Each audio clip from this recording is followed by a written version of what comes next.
is Monday, so we'll be continuing with some Beacon Pines. Hi, Grey Armor. Hey, Kazari. Hey, Absani. Hey, David. How are things going? Oh, wait. Oh, sending me into Discord sounds good. Wait, anyways. Oh, I'm doing pretty good. Thanks for asking. Well, good to hear that you're doing good. Ooh, blanket time. Yep. Yeah, Reindeer is taking over. Because we're back to being a deer. Would help if I had volume. Yeah. Alright, so I think last time, whatever branch whatever branch we went under, hit the nose, yeah. Iggy got splashed by whatever that liquid was and became monstrous. We escaped the clones. But we ended up in, I guess, the real version of Beacon Pines, the town. So now we need to locate the source, whatever that is. Okay. Oh. Okay. It can get awful cold out there in those woods, Luca. Probably best YouTube stay put and conserve your energy. Oh, great. That's right. Frozen Wasteland. Help's on the way. Where's Rollo? Where's my mom? Did you kill her? Oh, heavens, no. Do I seem like a killer to you? Yes! You have the face of a killer. Iggy and Luca shared a skeptical look. Mm-hmm. Well, do I? Yes. Oh, shucks. Now that hurts my feelings. Screw that guy.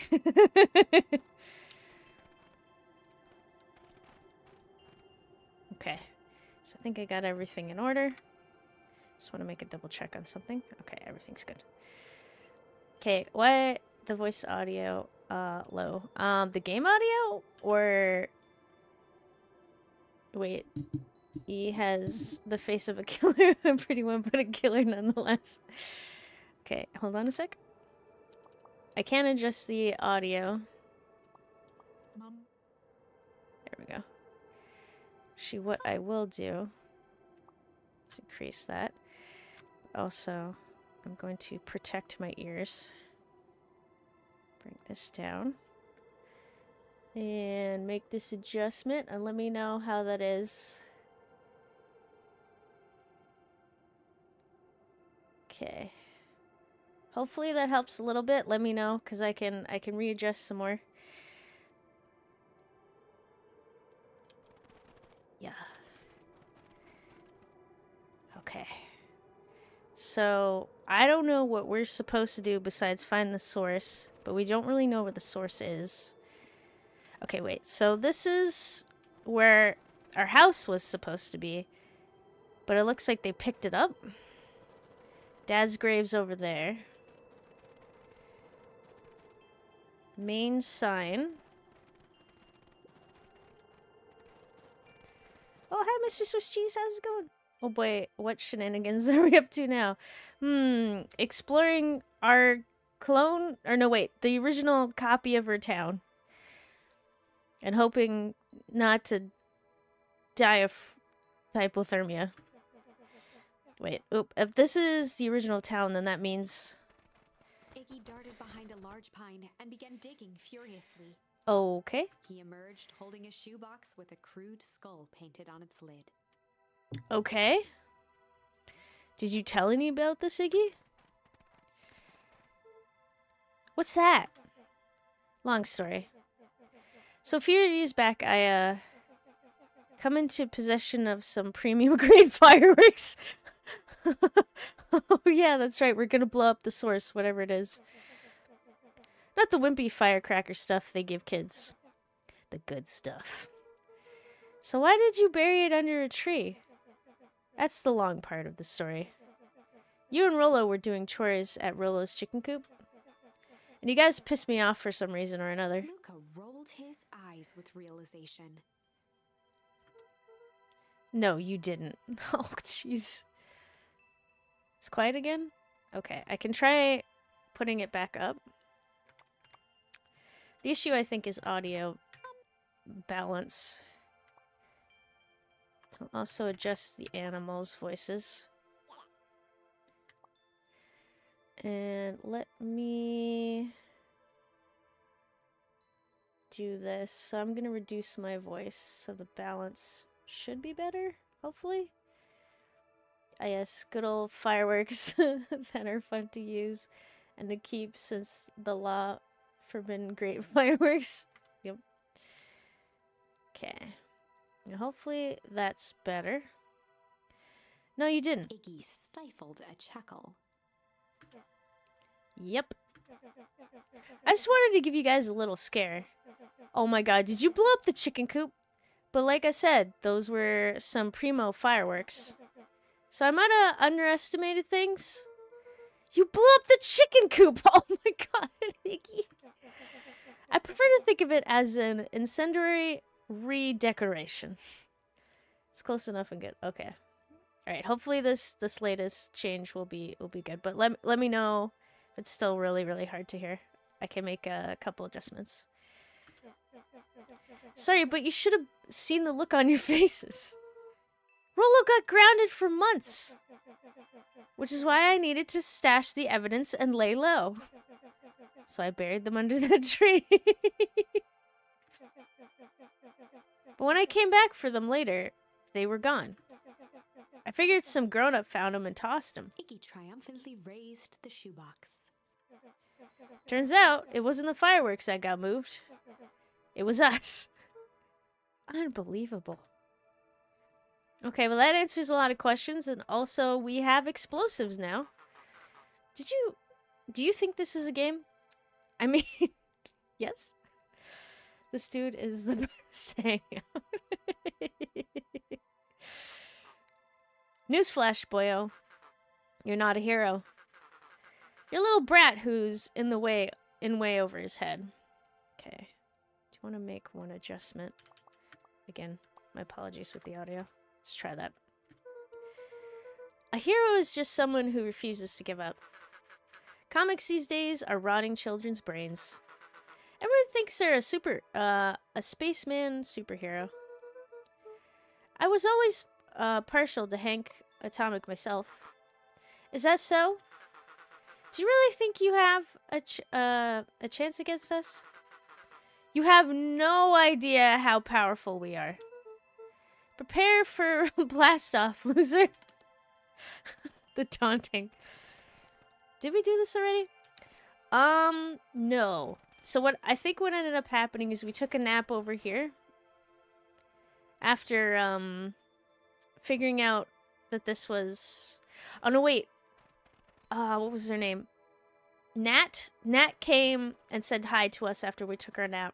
And explained to us that this is Beacon Pines. And we basically went to her father's grave to see if it was true. Or if it was there. Kind of like to prove that this was Beacon Pines. And it seemed... I think that's as far as we got. And now we got explosives. And we're gonna blow up the source. Okay. There's a hole in the ground. Crooked. Just like the whole this whole stinking place. Oh, I got a spoon. Wait, but now this is a replica? Well, apparently this is the real one, and the one we live in is a replica. I think my understanding is correct. Luca and Iggy inched up to the edge of the hole with bewilderment in their eyes. There is no spoon. What? Arctic air breathed out of the cavern in heaving gusts. Echo! Echo! Echo! Echo! Whoa! I can see why they wanted to move us all out of town now. But why would they dig a giant hole? I think this is it. Okay, so this may or may not be the source. Whatever that is. This is the source? It's a dang hole. How do we smash a hole? Oh. Oh, it's much more than that, my annoying little friend. Kerr. Where's Rollo? I wasn't lying before. He's safe.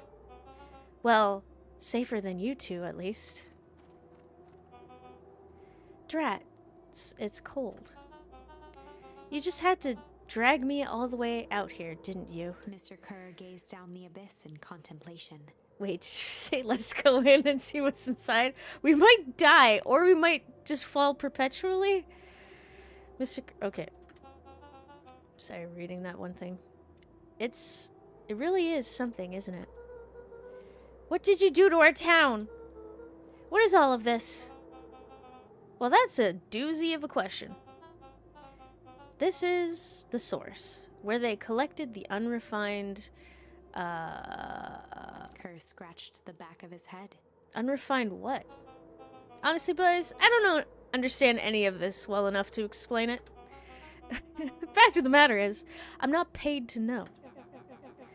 What do you mean you don't know? Ain't you in charge? Oh heavens, no. My role is merely to flash a winning smile and manage various complications. Wait, it'll be fine. There's probably some snow down in the hole. I think you underestimate how great snow is as a cushion. Complications like us? You are a smart boy. His face contorted into a saccharine grin. Don't throw us in the hole. It really is nothing personal. Some people are destined to strive for greatness, and others are simply obstacles along the way. Seems like you were destined to be a creepy lackey. The point is that we all play our part in life. Mine just happens to be a lead in the role of a lifetime. And you happen to be extras, ready for your curtain call. We aren't giving up without a fight. Your smile's not going to be so winning after we're done with you. Now, boys, there's no need for melodrama. It makes even a professional such as myself embarrassed for you. Let's change the mood a bit. Kerr snapped his fingers. Oh, come on. We're not getting out of this, are we? Scene change. Oh, come on. There. That's better. Deal with him. Iggy turned to Luca with a sly glance. Iggy, do it! Why are you smirking? Because I have a box full of fireworks and you don't? Iggy waved the box into the air, threatening to drop it down the hole. Do you know how fireworks work? You need to light them. Do you have a light? Unless they explode on impact. I don't think those are fireworks if that's the case. Stop. Let's not do something regrettable. Joke's on you. Regret is one of my specialties. Out of curiosity, what would happen if I threw these in your precious hole? Nothing? Nothing at all. You're a terrible liar. I'll have you know, I'm an exceptional liar. Wait, bump, bump, bump. That's far enough. Iggy plucked a single bottle rocket from the box and held it up with reverence. Oh. Stop, you fool! Call off your goons. After a long pause, Mr. Kerr flung up his hand with frustration. Very well. Y'all can head back for the night. It's been a long day. I'll handle these two from here. Mr. Kerr sighed into the frigid air. See, what you're saying, like, what will that do? Clog up the hole? I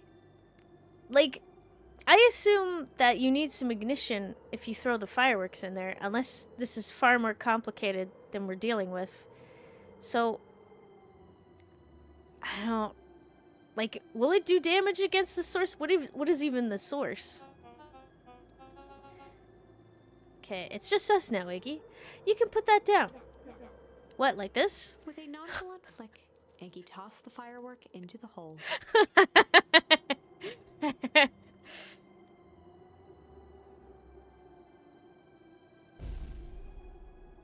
Well, that did something. Ooh. Whoa. With a growl, Kerr leapt at Iggy, crashing through Luca. Oh, jeez. Gamer logic, yep. No! Iggy tried to twist away, but in the struggle they both tumbled over the side. No! Luca dove forward, bracing Iggy's hand just before it slipped. No, no, no, no, no, no, no, no, no! His grip was made precarious by the cold, wet snow. Come on, hang on, Iggy, don't you let go of me! He could see Kerr further down, clinging to Iggy's coat. Let him go! You reckless child, what have you done? Luca, listen to me. Hold on tight and use the walkie-talkie to call them back. How, what channel do I use? Doesn't make a damn difference, they're always listening! If you do that, the clipboards will just haul us up and snag us both. No, Iggy! I won't lose you! Not like this. We just became friends. Wait, long live the king. No! The only way to get out of this is if Kerr's out of the picture. Just let go and save yourself. No! Don't you do this. If he lets go, we both die. I don't want to die, but seeing the look on your face almost makes it worth it. Oh my god, Iggy! The source is wait, methane pit? Did you... Jeez. Mr. Kerr, you've had a long life. Why don't you actually do something selfless and just let go? Mr. Kerr Or gasped with insult. Selfless. Savage. Long life!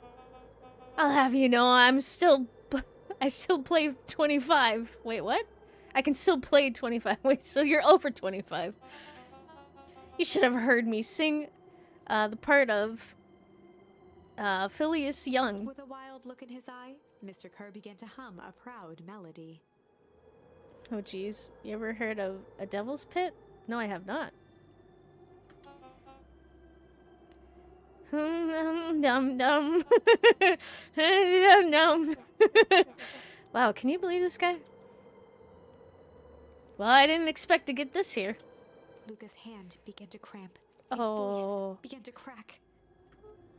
Kerr, just let go. No can do. If you want to save your friend, you'll have to save me too. Chuck the box at his head, Iggy!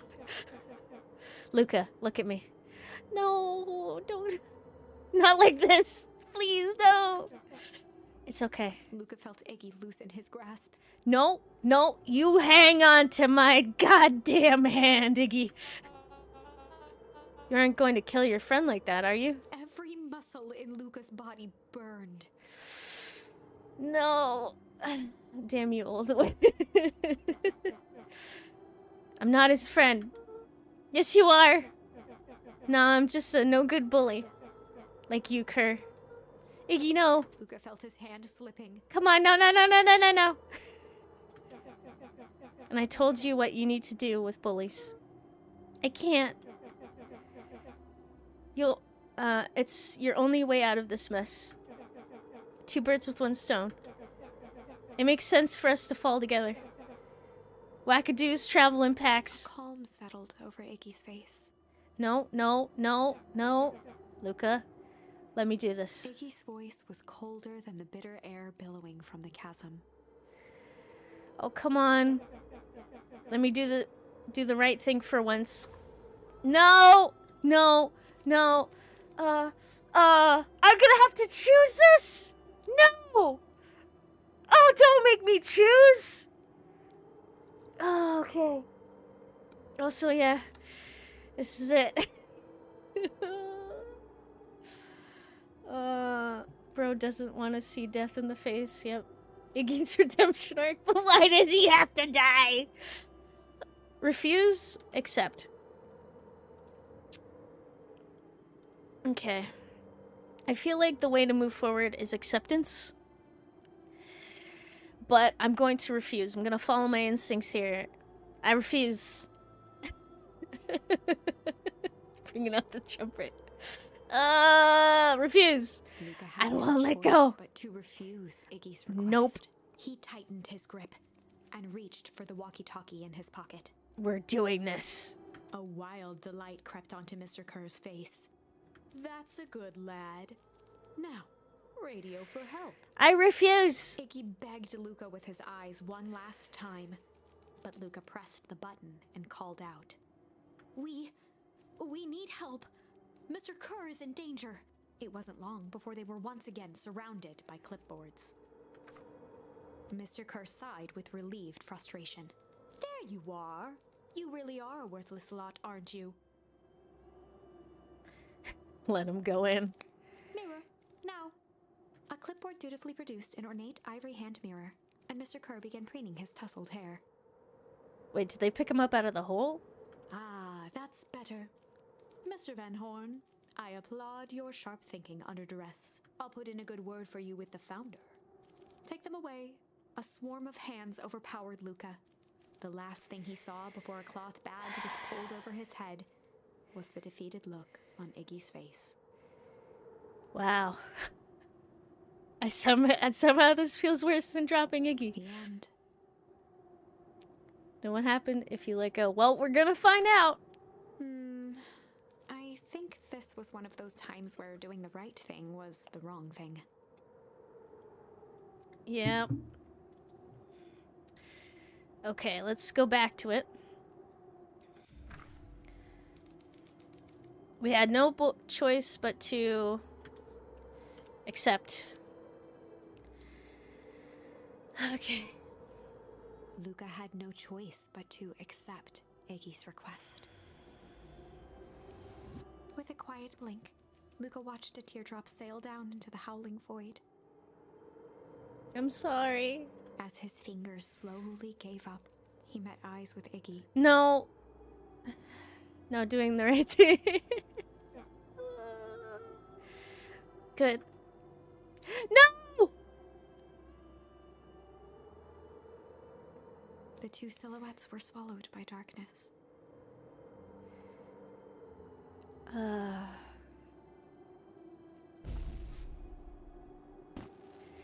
Okay, this is...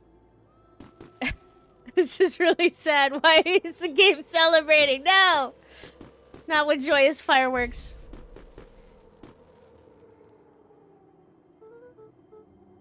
Hell of a goodbye, Iggy.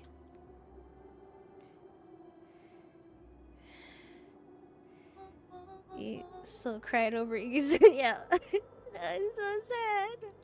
Luca, you should really step back. What? Quickly. Oh my god!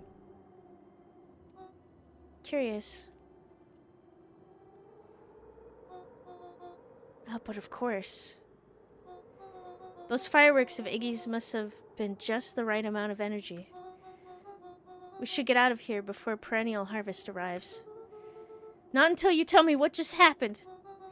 Your friend's sacrifice just saved this town. For a little while, anyway. How? Tempest... Liqua mine is a peculiar substance. What now? It can change the relationship between matter and time itself. But doing so requires unfathomable energy. In a closed system, that energy can only come from its surroundings. A useful side product of this property being, by adding precisely the correct amount of energy to it, one can create a cryogenic cascade. What now? Wait, it's what he wanted. I know, but still. So the gunk makes things cold and the fireworks made the hole freeze over? That's one way of putting it, yes.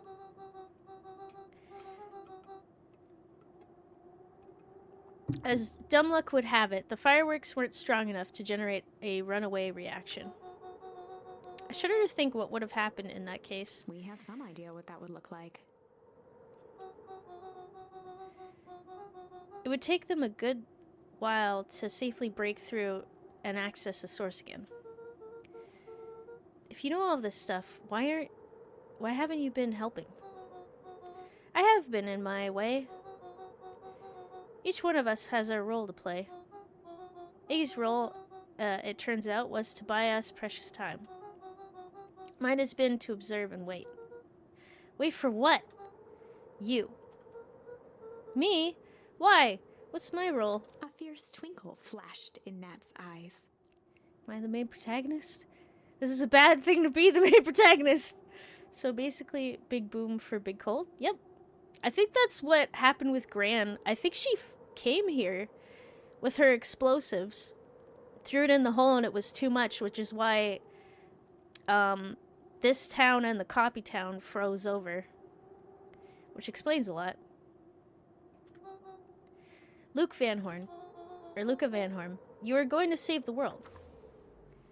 Okay. With a chuckle, Nat turned and walked west. Okay. Dumbfounded, Luca followed behind him, trudging through the snow. Every step taking him further away from everyone and everything. No pressure, though. And closer to destiny. Wait. Oh, so one person created the Ice Age? Nice. Yep. See?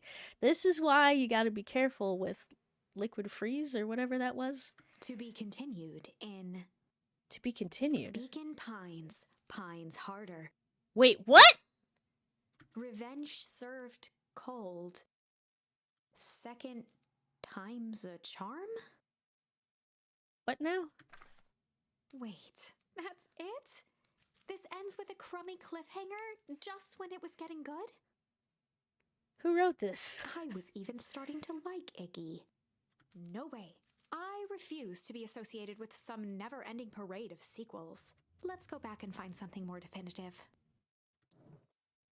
Okay. Oh, this is a really sad picture. Oh. Okay, well, I guess we got to be continued. Yeah, be careful looking at you. Jeez. Okay, so we went to this bridge, and I'm assuming it's like kind of ended. Also, hi, Dirt. How you doing? Okay. Okay, so let's check. So this is the point where we either hang out with Rolla or we don't hang out. So if we do hang out with Rolla, Rolla goes missing. We did both options. Iggy gets splashed in the face and starts turning monstrous. And based off of that, we either fight or flight. Flight results in this. Fight results in nothing ending, so we're good with that. But if we don't splash Iggy and our friend gets splashed instead, that leads to an option, but this leads to a dead end, so I don't know if another word will pop up. Don't have that yet. So the only other option... Ah! So Rollo doesn't come with us, and all three of us start hanging out. And I guess we're gonna play Sly Cop, I guess? And poor Mr. Tulliver is gonna be interrogated again. Wait, boo, they're trying to milk for a sequel. Wait, playing Cyberpunk? No, this is Beacon Pines. What happens if you don't go anywhere? Well, I guess we kind of sit here for a while. I think nothing happens. Okay. So we were trying to investigate our grandma's strange behavior. We found she had a secret hideout in the basement, and while in the basement, Mr. Tulliver, one of her co-conspirators, came down and we knocked him out and tied him up. So now we need to pick what type of interrogation. We've already done chill cop, hard cop, now sly cop. Let's do it. They'd run the classic good cop, sly cop interrogation. I think both of the other two options resulted in our town being frozen over. Everyone being turned into an icicle. What about hot action cop? I think we have to get that word still. Luca and Rollo ducked behind a barrel, leaving Beck to her task. Okay. Oh, it's Beck's turn. With a few crisp snaps, she roused Mr. Tolliver. Wait, yeah, you do.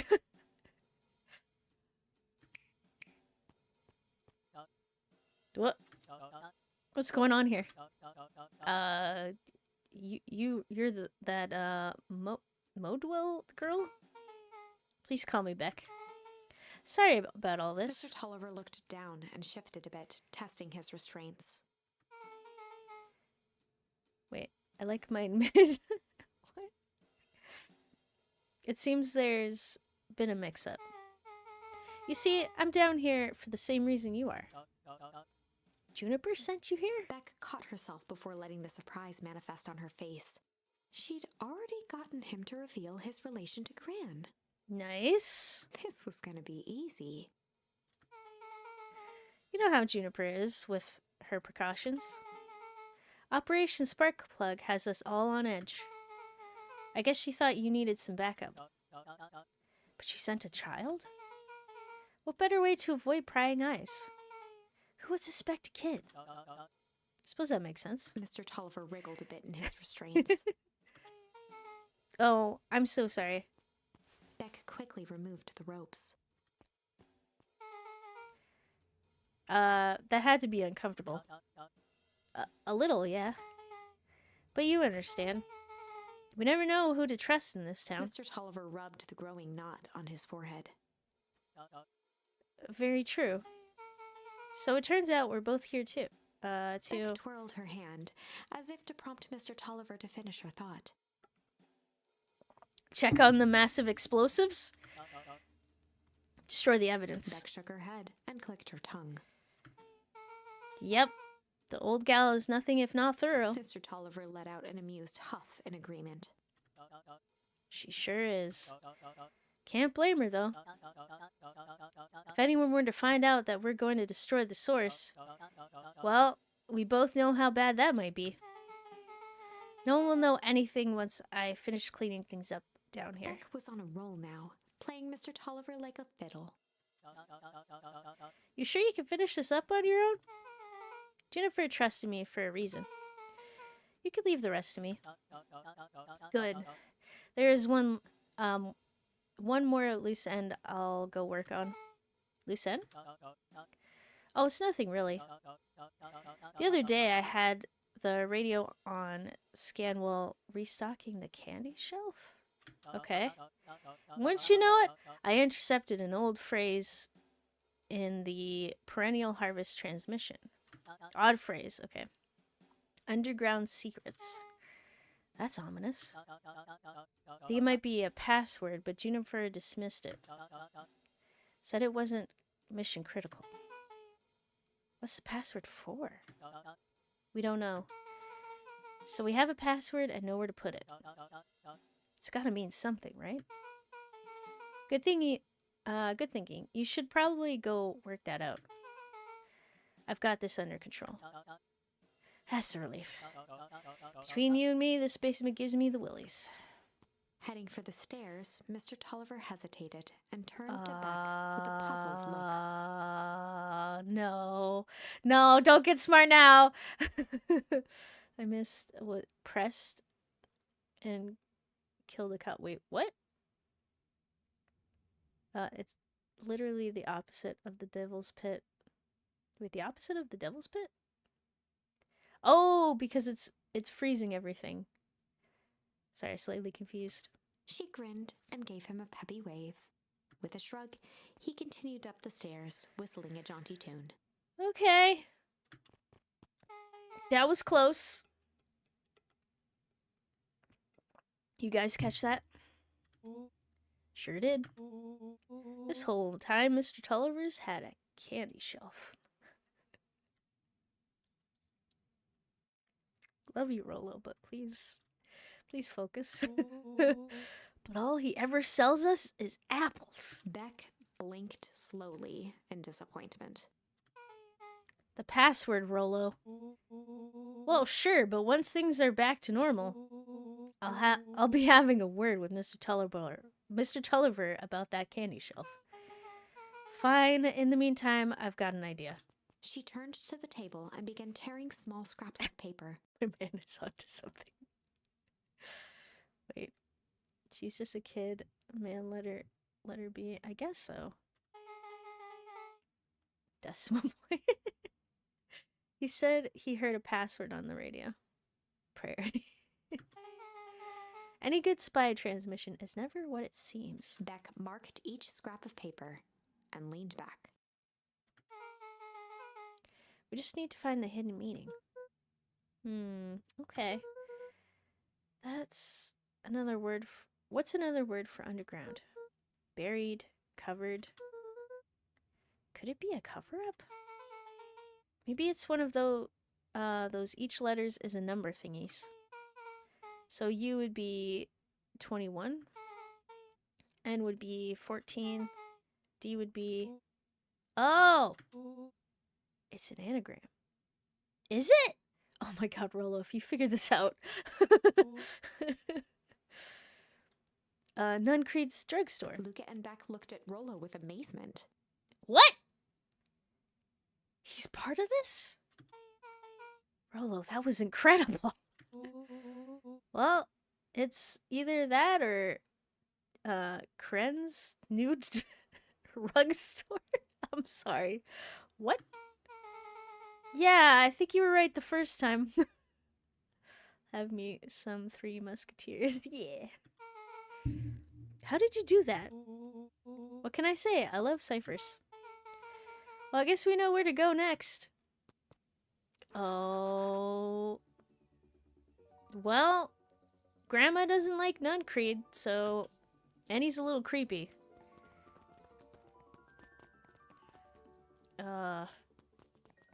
Hi? You scared me half to death. Sorry. You kids haven't seen Mr. Charleville around, have you? No. Nope. He got me waiting around like the last slice of pie. I swear that man could be late to his own funeral. Alright then. God damn it. Well, all that candy is gonna go on somewhere good, it seems. Yep. Okay, so we got... No one's around.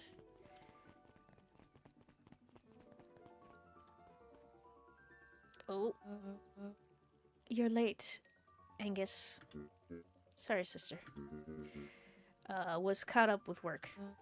Work? You? I had a few more, details to lock down for the festival. Oh, what do you have to report?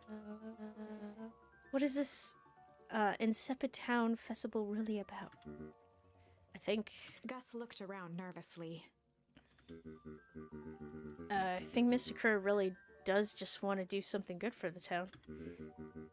He's actually a pretty nice guy. You should spend some time with him. I didn't pull strings installing you as mayor so you could make friends. Your job is to help me figure out what Kerr and Perennial Harvest's true intentions are with this town. We have a responsibility.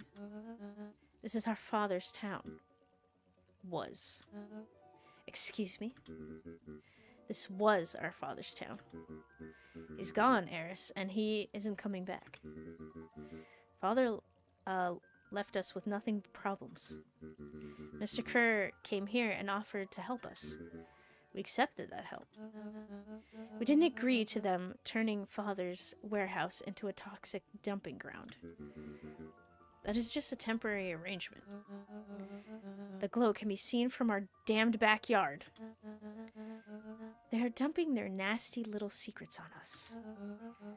When this all inevitably goes wrong, who do you think will be blamed? Eris's cry hung in the air. We have a new choice to make now, sister. This town is going to change whether we like it or not. Are we going to choose to be part of that future, or be forgotten in the past? It's a shame.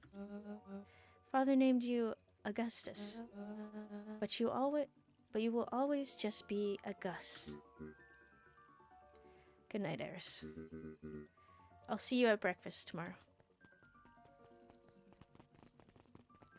Well, Technically, most people... Wait. Augustus? Wait, did I say that right? Technically, most people are late arriving to their own funerals. Wait, what? Oh, that's... Well, let's see. Played like a fiddle. Yep. It's getting late, children. Yep, we're on our way home. Totally not doing anything. Normal siblings fight, yep. Oh, hey! It's another member of the family.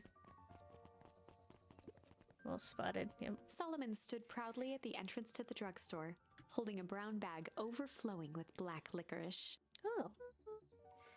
Hey, Solomon. We're looking for Mr. Nuncreed. Is he still in there? I'm afraid not.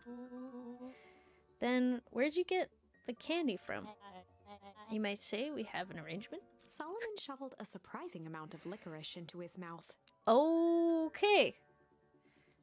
Oh wait, it's not called the Devil's Pit, but the Gates to Hell, a methane pit that's been burning for 50-some years. Holy cow. This reminds me of my childhood. Wait, eating all the licorice? Or going around and then trying to stop apocalyptic events in your town. Sometimes it's the small pleasures in life that we might not always have family to rely on. Licorice has never let me down. Well, I can't say licorice would be my first choice, but whatever floats your boat.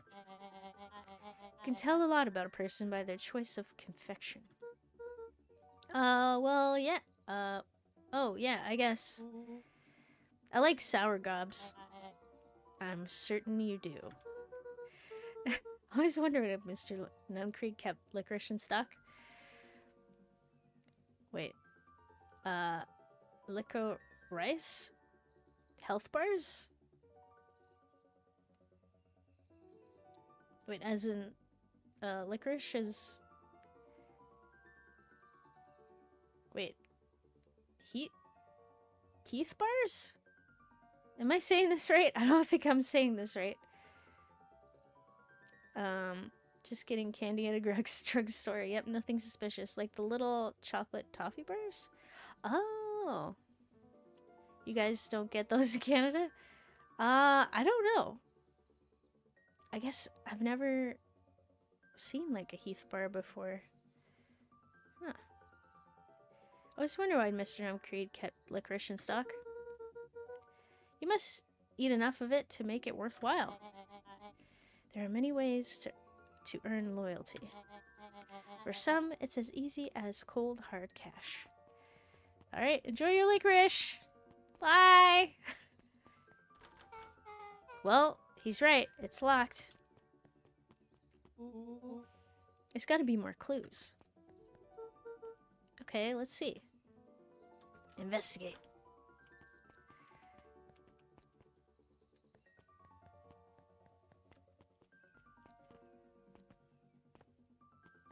Somewhere to go around? It's just gotta be around here somewhere. Okay. Have you ever seen anyone actually use this thing? Yeah, about that. Ooey selling wait. I mean, candy in alleyways?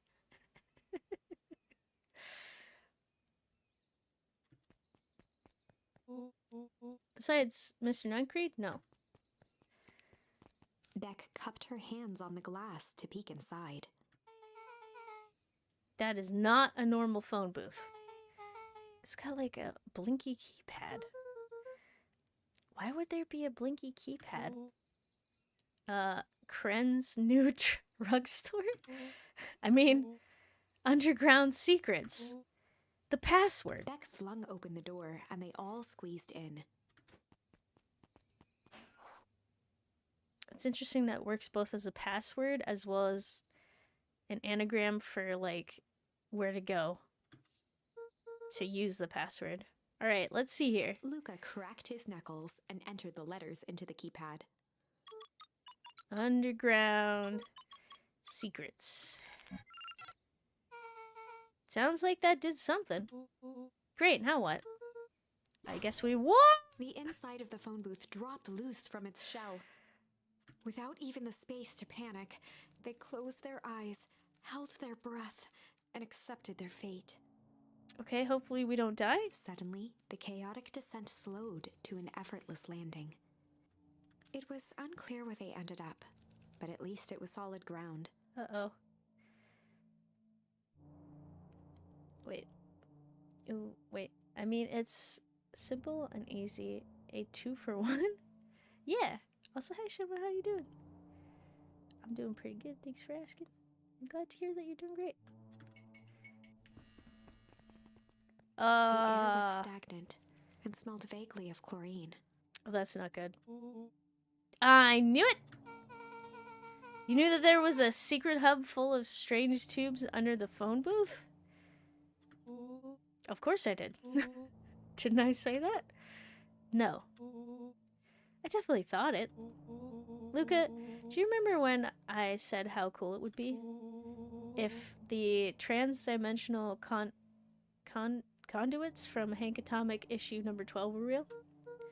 Rolo, at one point or another, you said that about every technology ever discussed in Hank Atomic.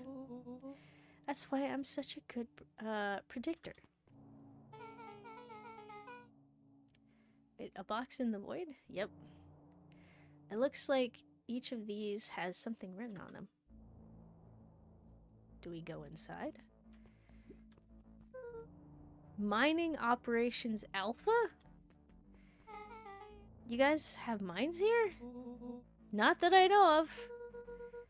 The town is all farms and fertilizer. And a series of tubes. Pa always says you can only trust a miner up to the point when they hit gold. Not sure how that wisdom applies in this exact situation. That's the thing about Pa, you don't always realize what he means until it's too late.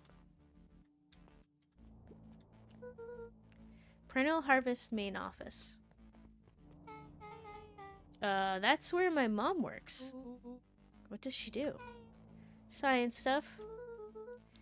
Is she involved in all this? We just moved here. How could she be involved?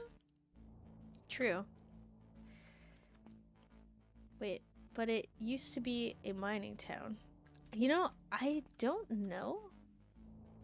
Because I do know that they used to farm. And the whole thing with Valentine was he made like a really amazing fertilizer. But how he went about that, it's unclear. Valentine's Fertilizer Warehouse. Isn't that where you almost got snatched? Yeah. Why would Perennial Harvest have a tube going to the old Valentine place? This is starting to feel like something big. Alright. This suit has a broken mask. Oh! Yeah, this is the suit we smashed to get away. So, have we found our mystery warehouse creeper? We've at least found their hazmat suit. If it walks like a Nuncreed and talks like a Nuncreed, let's not jump to conclusions. Oh no, we're already there. He attacked us and threw us in the phone booth in one of the timelines, so yeah. This is his suit. Just saying. What's this? That's a lot of buttons. Stand aside, Earthlings. I have read enough Hank Atomic to know my way around sci-fi tech. Rolo's hands hovered over the field No. of blinking buttons. No. Don't you. Eeny, meeny, miny. No! So it's all coming together, yep.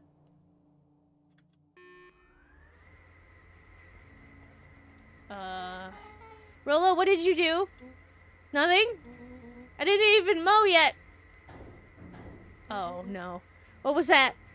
Hide! Where? There's nothing but weird tubes down here.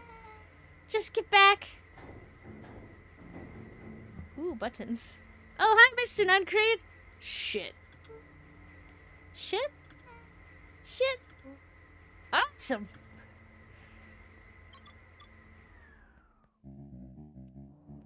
You will need to come with me now.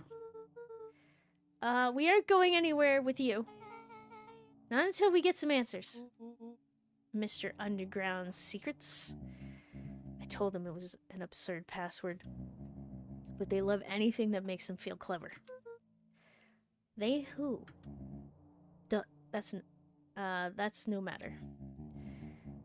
If I can keep you hidden until after the festival, I'd be able to save your skins. We don't care about our skins. Hold on now. I like my skin. This all stops now, Nuncreed. Joseph waited for a moment in silence. Maybe he's not such a bad guy. Like, I think he works maybe for Perennial Harvest, but he doesn't want us caught.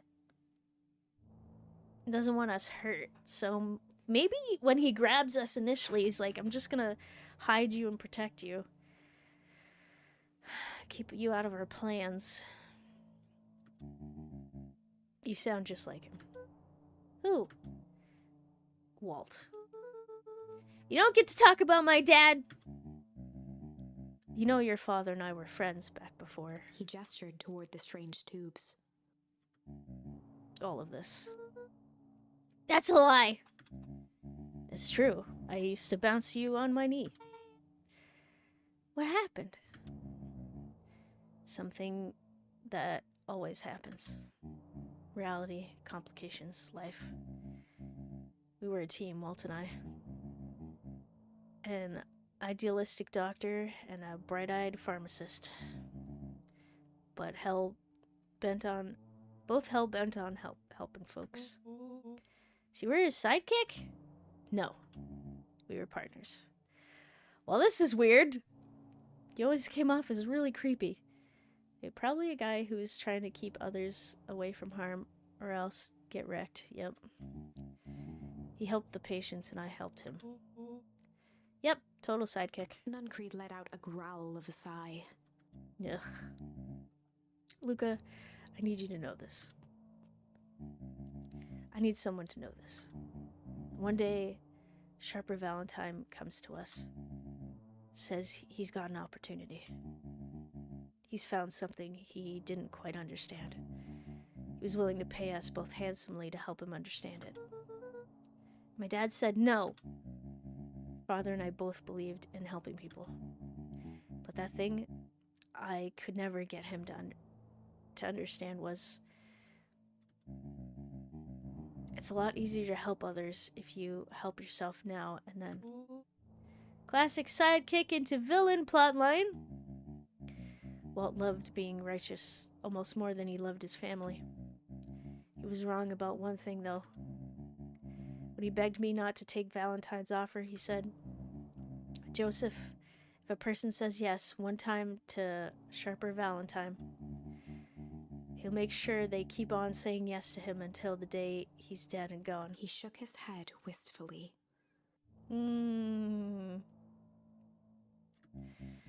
Sharper's long gone, but he's still got me saying yes.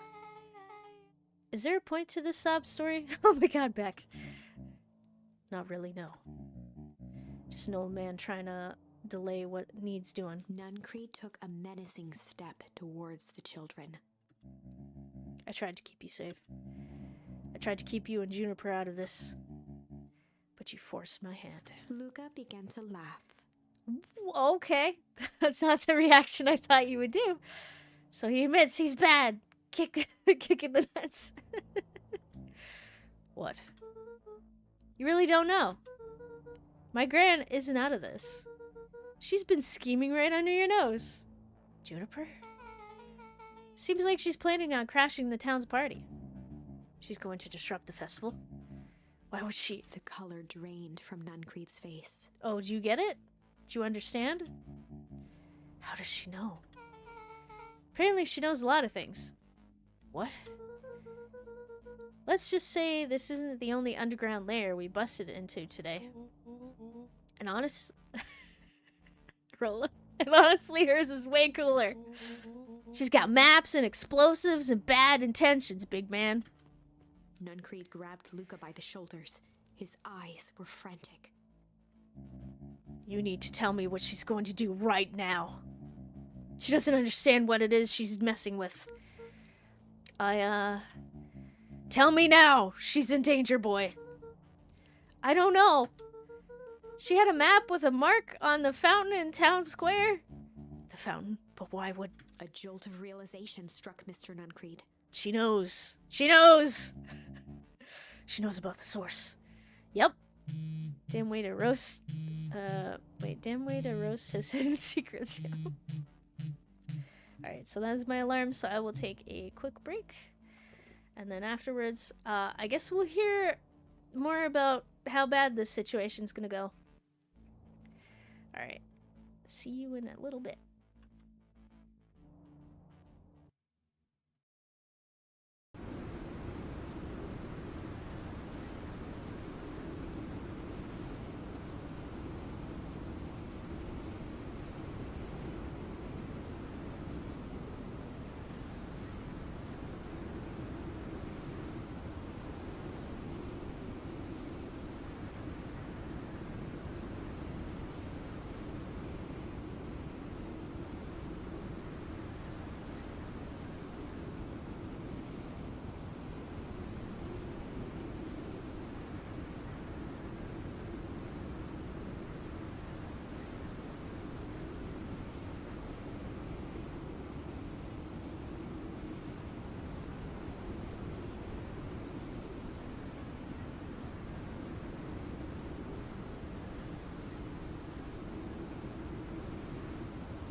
Alrighty, I am back, ready to continue. So let's see. Yeah. So Juniper knows about the source. So how do you feel about that? Refreshing water. Wait. Now I'm back with my Butterfingers. Wait, you brought Butterfingers? Oh. Thank you. Okay. So, what the heck is the source? If she tries to destroy the source, it could catalyze it. Dear God, she's gonna freeze us all. Well, at least he knows about this. Juniper is crazy. Yeah.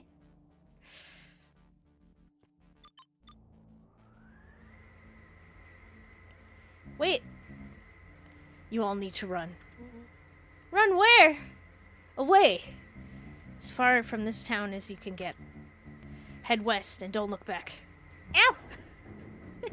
Thank you for the welcome back, Blushy. Woo! That did not go how I expected. So, we're totally following him, right? Totally. See, you on the other side. You good? Yep. I love this town. Do you? Whee! Chapter 8. The Cold, Hard Truth. Beck leapt up, allowing the suction to yank her into the dark.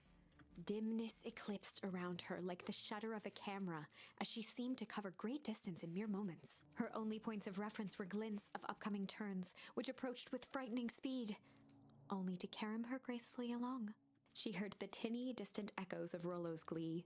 Once she stopped fighting against it, the ride was impossibly smooth. Then, all of a sudden, as if minutes had passed in an instant, light blazed into view. A burst of wintry air snuffed across her face, and she was flung out into the cold. Ah, so this is the pipe.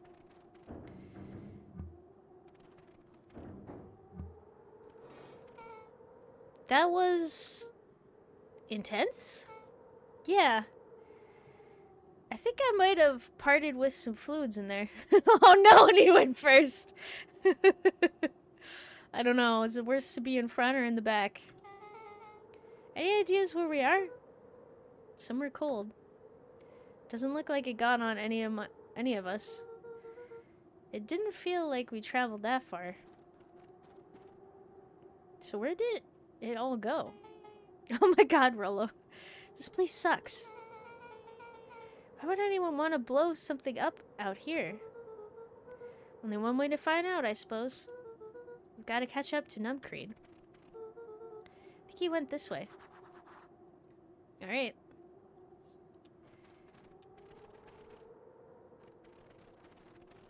Can we... This looks familiar, yeah. Maybe we can clear off the snow. No time, Numcreed's getting away. Okay, no time for reveals, let's go. Numcreed. Where are you? Okay, this is starting to feel really familiar. I may not be the most well-versed on all things Beacon Pines, but this does look like some sort of frozen replica of town. Oh, I got it. It's so obvious now. Mr. Numcreed is an alien. Rollo, stick with me here. His species can only live in sub-zero temperatures. Oh boy, here we go. The source is their base camp dimension, so naturally they keep it cold.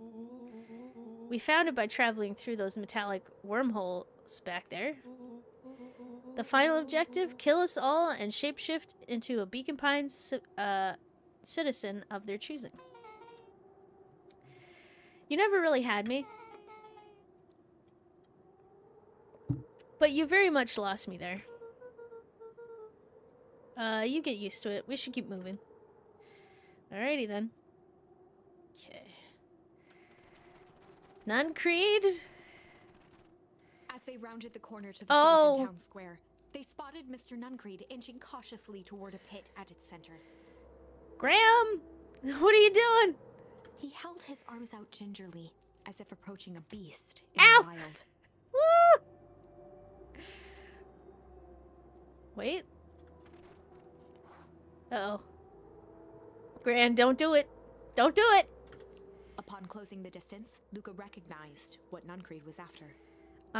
So I think Juniper is definitely gonna blow up the hole. Unless we stop her. Which would be really bad. Gran stood confidently at the edge, one arm outstretched over the abyss. Don't do it! Nearby, a wheelbarrow had been emptied out. No! She put the explosives already in! She held a lit torch, which flickered in the bitter wind. Don't do it. Juniper, I don't know what you're doing, but I assure you this is not going to solve anything. If you drop that, you've doomed this whole town. Oh, it wasn't me who doomed this town. I've been watching you, Joseph. I know what you've done. You and your co-conspirators. Gran? What's happening? Luca, you and your friends need to leave right this moment. Mr. Nuncreed turned back toward the kids, desperation in his eyes. Listen to your clan, Luca. This is between me and Juniper. Rollowenbeck held steadfast in awe. Luca approached closer.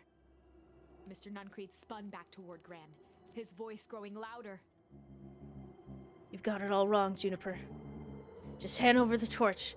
You don't understand what you're doing. How could I possibly trust you to do the right thing? Walt told me everything. He trusted you, and you betrayed that trust. Luca, did you know that this man's entire life is a lie?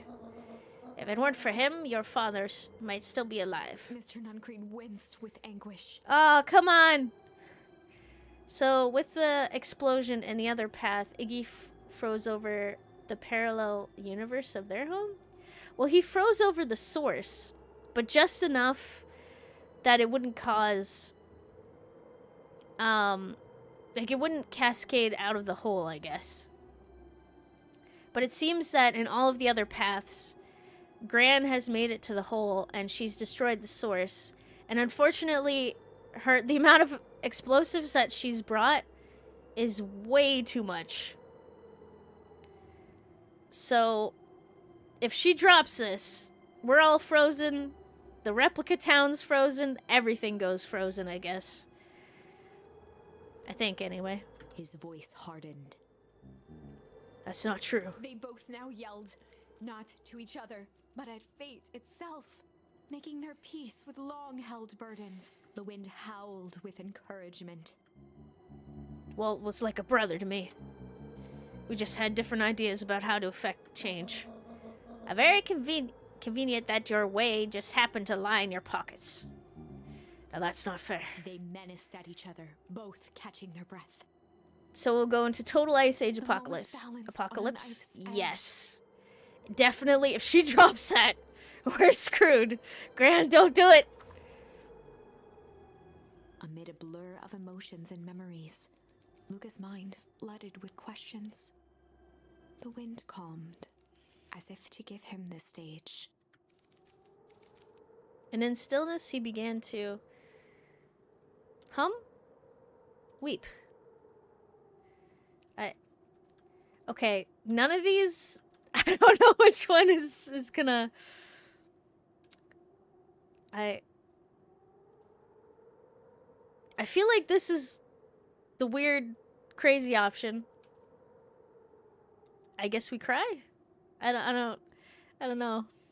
And in the stillness, he began to weep. Gran. It was all just too much. Falling to his knees, Luca whimpered softly. The tears crystallized as they hit the snow. Oh.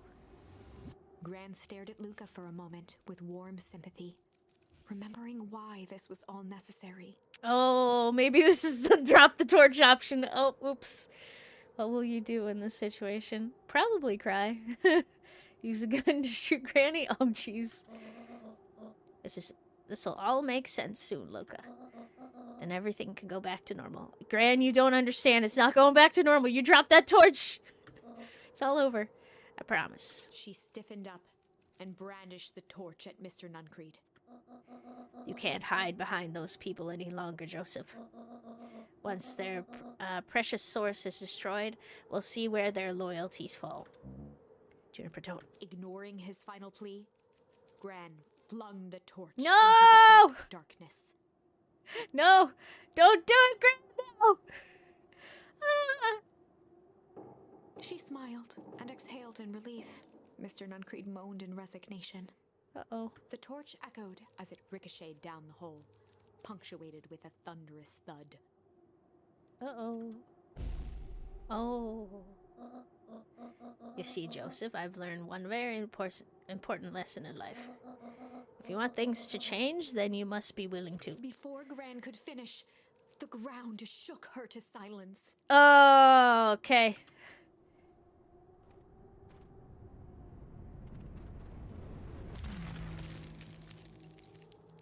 Apocalyptic Ice Age it is!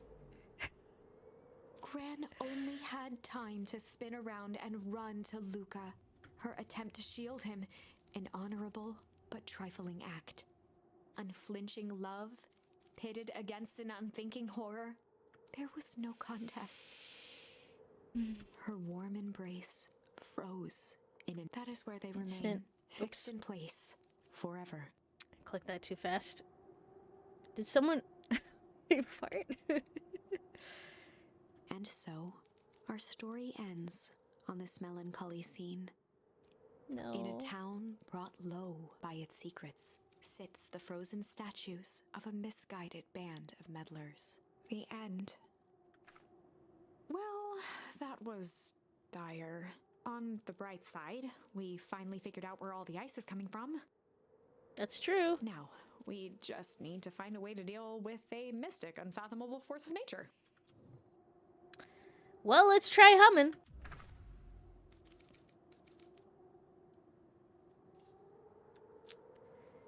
Okay, let's pick the other option. That sounds good. And in the stillness, he began to hum. After the death of his father, Luca had trouble sleeping. Each night, his mother would sit at the foot of his bed and hum a gentle melody. It was the only thing that could calm his mind. The only thing that, however briefly, could make it all seem okay. That melody pervaded every memory Luca had of his mother. Shivering in the raw snow, he began to hum it out loud.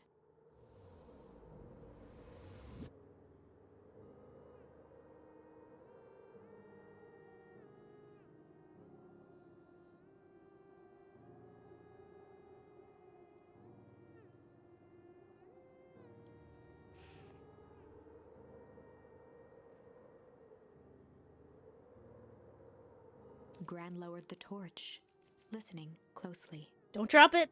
As recognition slowly set in, her heart sank.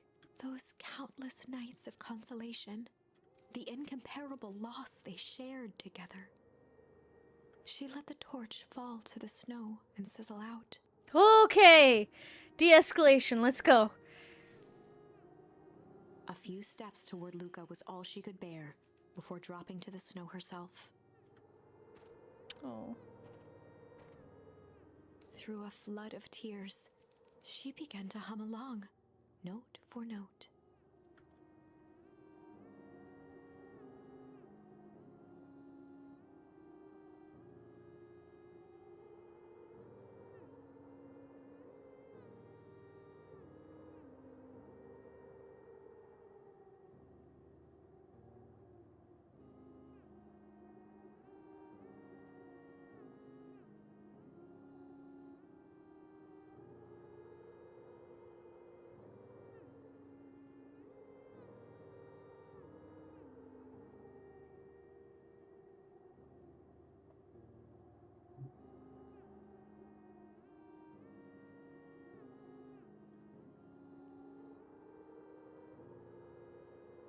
Luca lifted his head in astonishment.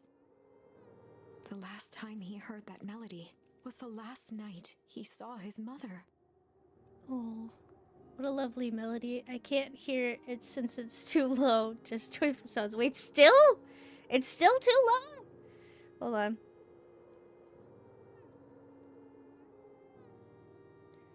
Okay, readjusting sounds. Hopefully this helps a touch.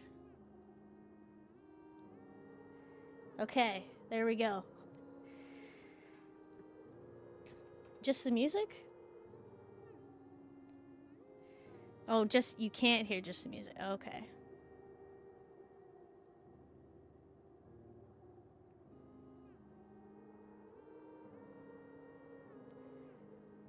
Okay, we'll try this.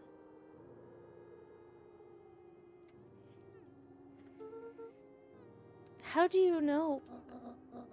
I'm so sorry, my little buckaroo. Buckaroo? The only people who called me that are my dad and your mother. Luca blinked through blurry, watery eyes, Aw. trying to see more clearly. He could just make out the impression of a familiar face. He peered across the snowscape at the woman on her knees. Something about her was undeniably his mother. Only smaller, older, changed. Mom? Oh my god! Wait! Mother? Wait, hold on. Wait, hold on a second. Okay, wait, did she get hit by the juice? Is that why she looks older? Or, like, what? That's right, Buckaroo. Mom? Luca sprinted as fast as he could toward his mother. They held each other close, and the cold retreated from their bodies. The heck? Eleanor? I thought you were gone? You should have known I would never abandon my son. Eleanor looked down at Luca, tightening her embrace in an appeal for forgiveness. The heck? That was, very well done. Ow! Plot twist, yeah. Holy cow. Also, hi, Eyes. How you doing? Woo! How? You're a smart man, Joseph. I thought you would have pieced it together by now. You were exposed. Mom, I don't understand any of this. What happened to you? Where did you go? Why did you leave me? I never left you. I've always... Whoa! I'm down. How's my breakouts going? Oh, wow. I never left you. I was always right here, Luca. Why did you lie to me? It tore me up, Luca, but I did it to keep you safe. I thought getting answers would help us both move on. But the more I discovered, the more I realized the danger we were in. Until perennial harvest was stopped, it was better if everyone thought I was gone. You could have trusted me. These are bad people, Luca. They won't stop until they get what they want. And they don't care who gets hurt in the process. Then what do? We have to stop them. Joseph slumped into the cold, wet snow. Wait, so that would mean she would have froze over the place and killed her entire family. Yes. Yes, she would have. What happened when she dropped the torch? Because she didn't realize how much energy was necessary to destroy the source, but not kill everything. They can't be stopped. This is too big. I tried beating them at their own game. I'm done fighting fire with fire. For the first time in a long time, her voice felt like her own again. No more lies. I see now there's a better way to stop perennial harvest. The cold, hard truth. Luca gazed down at Nuncreed with pity. He looked small. Oh, jeez. So she didn't calculate the math, which was not her fault. Yeah. Well, yeah. I guess, you know what? Probably didn't take the time to accurately figure out how much force was necessary to destroy the source, but also not destroy everything, so... You know, she didn't know what she didn't know.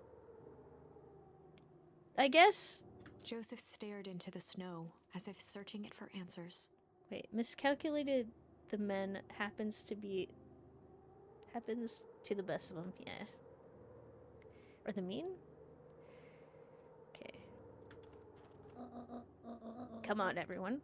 We've got a party to crash. Okay, so we've stopped the apocalypse for now. Nuncreed's having a crisis.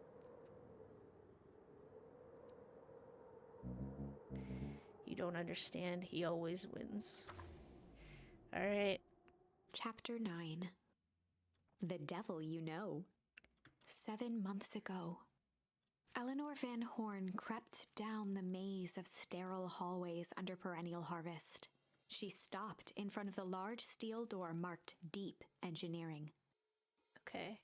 So she went inside Perennial Harvest. No turning back now. She raised a trembling hand. The stolen keycard worked as promised, and the door buzzed open with mechanical efficiency. She was immediately hit with the smell of disinfectant. It was some sort of laboratory. In one corner was a desk covered in papers.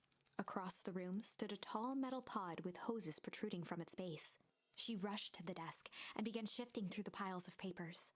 They were experiment reports on something called Tempus Liquamen. Okay, so that is the source. Moving forward with her mother? I guess so. There were dozens of them, every one stamped failed. Eleanor heard the sharp echo of footsteps approaching. She was out of time. Her eyes scanned the room, eventually landing on the strange pod. Muttering a curse under her breath, she dashed over and dove inside. Oh, are we doing this?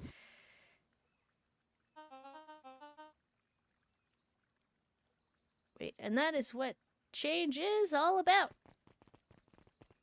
Okay. I'm assuming that's a past thing that we didn't get full details of. Grab the future by the scruff of the neck and making things happen. Change is choice. I'm tickled pink that we will all be making that choice together. How great is that? This man is a liar. Excuse me? I will not. Whack him, Granny! I mean, Mom. This town has a dangerous secret, and Perennial Harvest only exists to keep it hidden. Nonsense. They picked up the whole damn town and moved it right under our noses. You aren't making any sense, dear. Mr. Kerr addressed the crowd with a sarcastic tone. Yeah, this does kind of sound like a crazy old woman just coming in here. Oh no. It's not gonna go well. Are we crashing this festival like we crashed the wedding ceremony in church? Oh yeah, there might be a fight. Imagine such a thing. It's absurd and just plain impossible. They promised they could fix the foul harvest. They told us they would clean this place up. We just had to leave the town for a few days. But while they had us evacuated, Miss Hartford, I'm afraid I'm going to have to ask you to. You're afraid of a lot of things, aren't you? You sniveling little worm. This is growing tiresome. A little help, please? Don't you all see this festival is a sham? An excuse to have the whole town gather in one place. They're planning something awful. I don't know what, but these people are wicked. Don't listen to her. She has absolutely no proof. I am the proof. I'm Eleanor Van Horn. Whispers filtered through the crowd. Well, aren't you just sneaky as the Dickens? We all know Valentine Fertilizer was too good to be true. And now this whole town is paying the price. Ladies and gentlemen, I'm so sorry about this disruption. My associates will take this obviously disturbed woman somewhere comfortable. In a nice padded cell with white walls, so that she can get the help she needs. And we'll give her a nice sweater. She's not the one who's disturbed. You two-timing clown. Yes, Nuncreed! Do you all know there's something wrong with this town? It was just easier to look the other way. the truth is. Child? What's going on here? Wait. Oh my god! Oh my god! I just had a realization. No! No way. Okay, I think it... Oh. I could be wrong, but I think that's Sharper. Sharper Valentine. That's not Solomon. Sharper just disappears and wants his family to look after this random kid that does kind of look like him. Oh my god. He found a way to regain his youth. And probably at the cost of making things older. Okay. And also... Wait. Yep, and also repeated music. I see. It's quite enough, Mr. Nuncreed. Torment dragged on Joseph Nuncreed's face. I could be wrong, and I might just be... Wait, this game is amazing, yes. Yes, sir. Take them away. No, I want them to see this.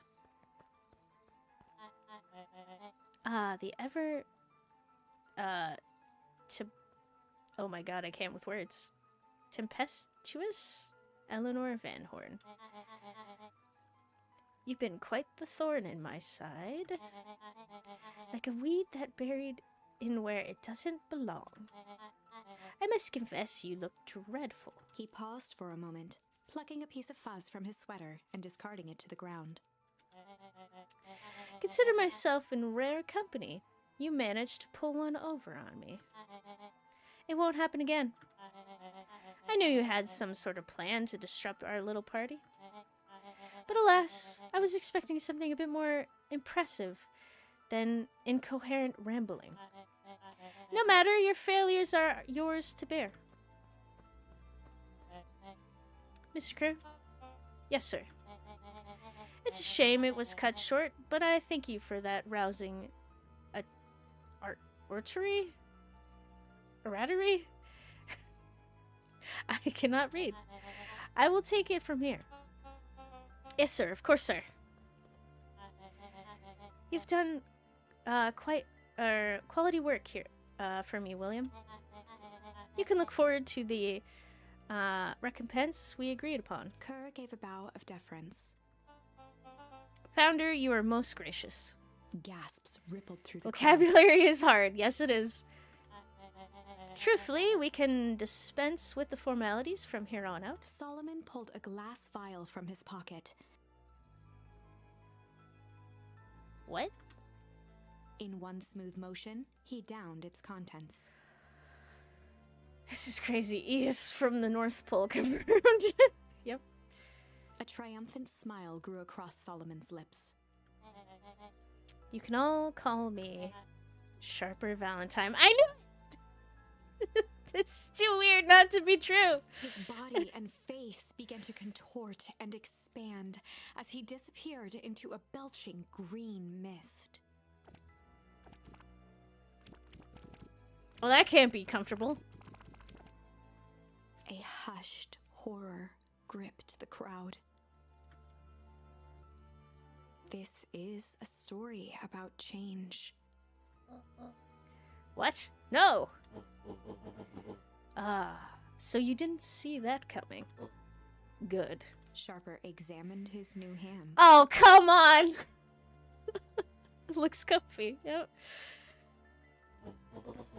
Well, this is quite the improvement.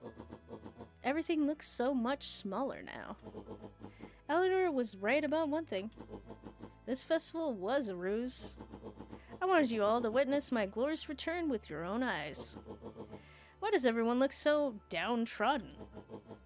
This is a celebration, people. Maybe it would help if we set the mood. Mr. Kerr, be a dear and reveal the sign.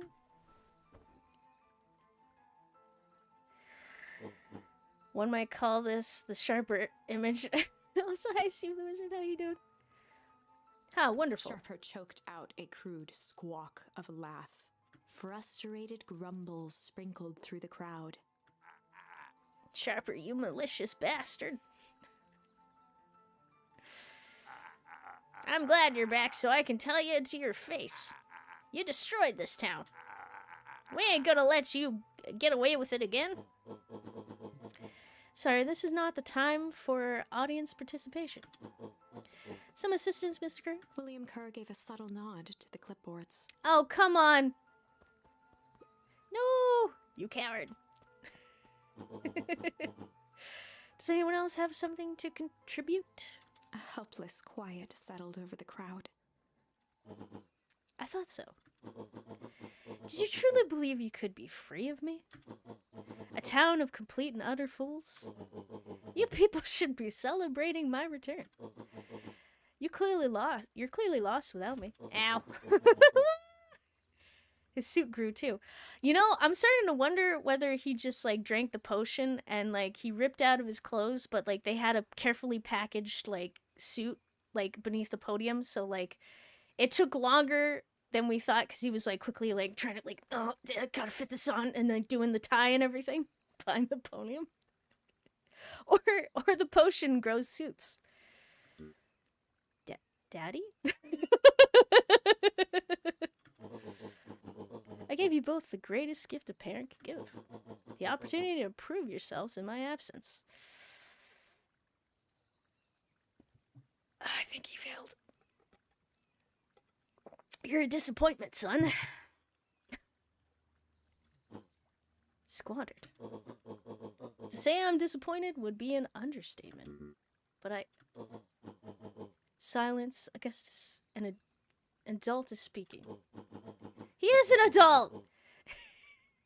He's probably older than you! At this point, I don't know which is worse. A son who's completely hopeless, or a daughter with such potential who, inevitably lets me down. Eris, you failed me with admirable consistency. Thankfully, I was counting on it this time. Father, I have been wasting time, my dear. What have you accomplished?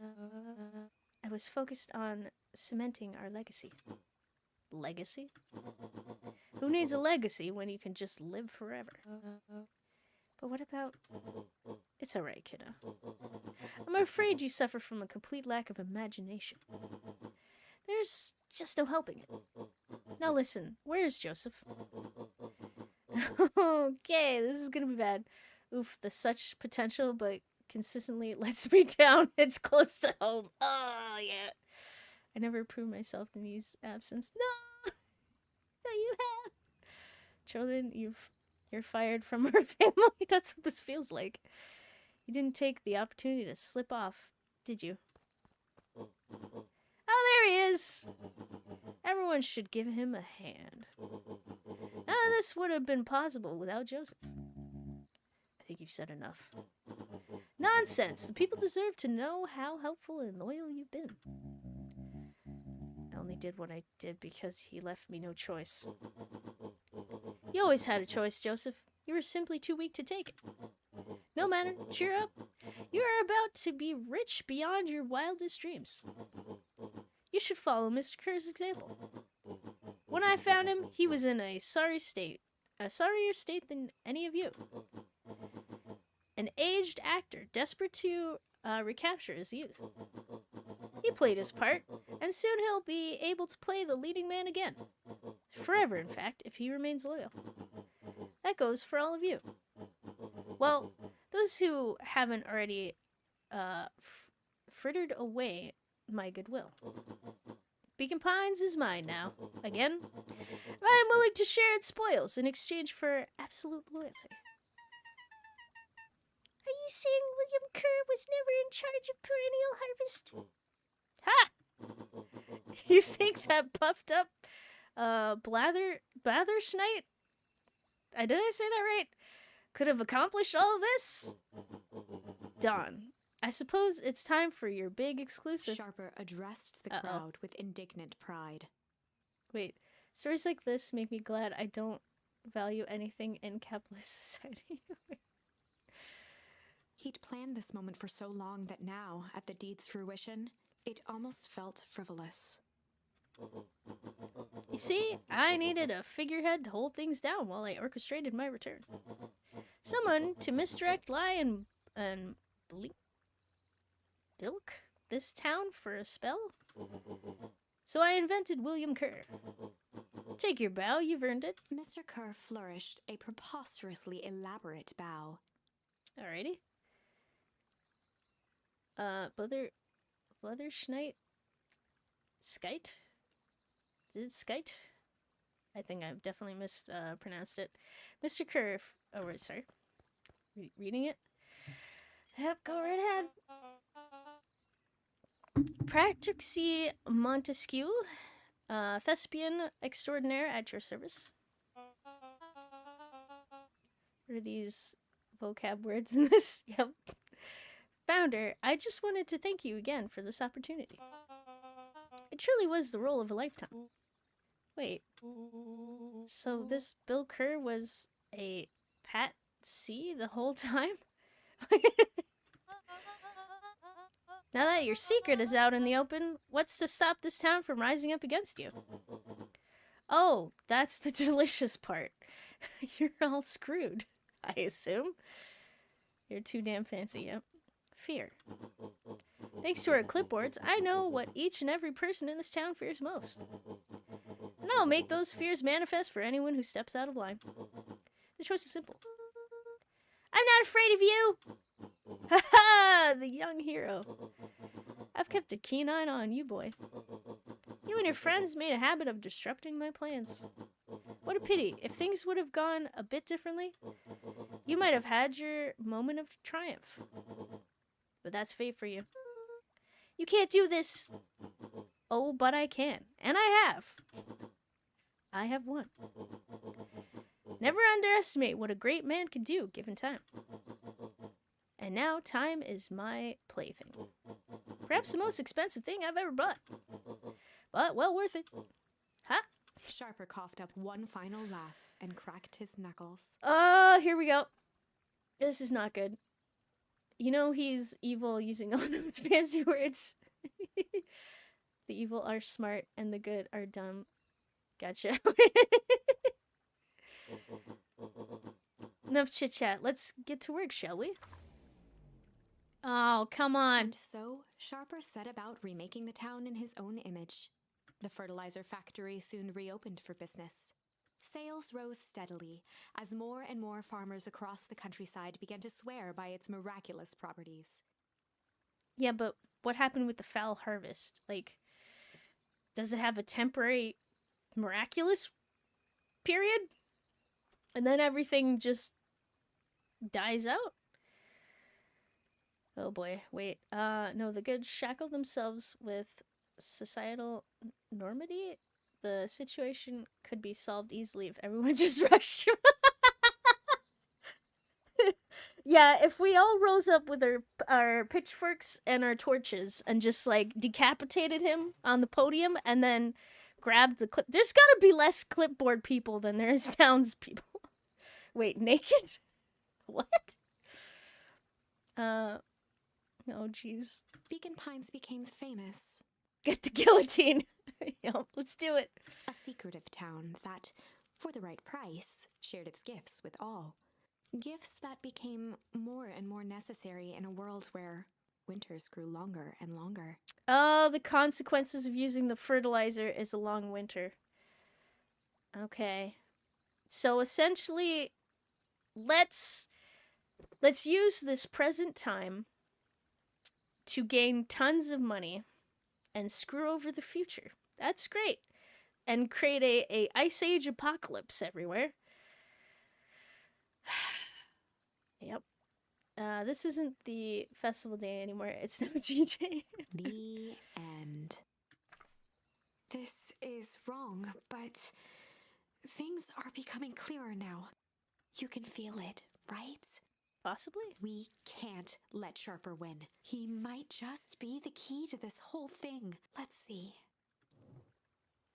Alright, do we have extra words? Talking about beheading a politician seems fitting given given the date, does it? The prequel to the to the Long Dark. This is what happened. It was fertilizer this whole time. Okay, so I feel like there's one place to go, which is right here.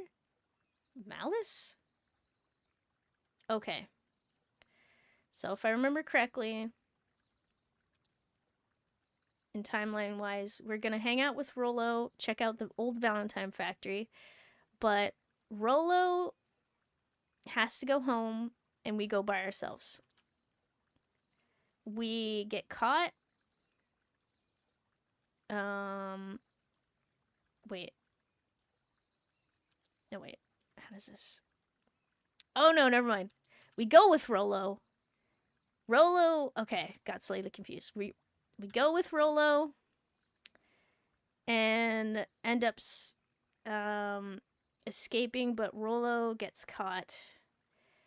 And this is the point where Iggy gets splashed, and this is the point where Beck gets splashed instead with the strange liquid.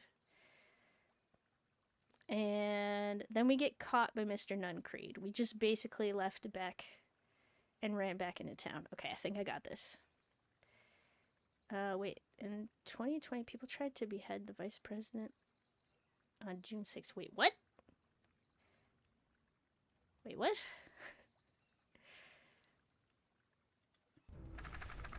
Hi, Mr. Nuncreed. Do you got this? No, not really. Luca peered up to Mr. Nuncreed. Keen eyes warmed a stern face.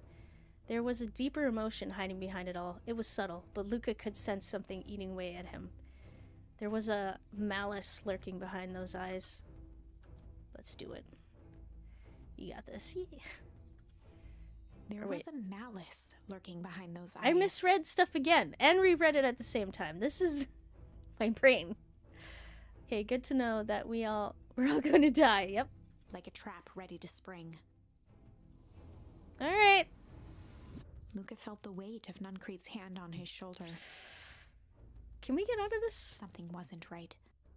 He didn't know why, but something was telling Luca to get out of there. We should go, right? I just want this to all be over. Of course. I'm sure it will all work out soon enough. I should get going. I told Roxy I'd check for Rollo at the treehouse. Luca twisted free of Nuncreed's grasp. Of course. Luca, I know your dad and I were, your dad and I were good friends back in the day. You can come to me with anything.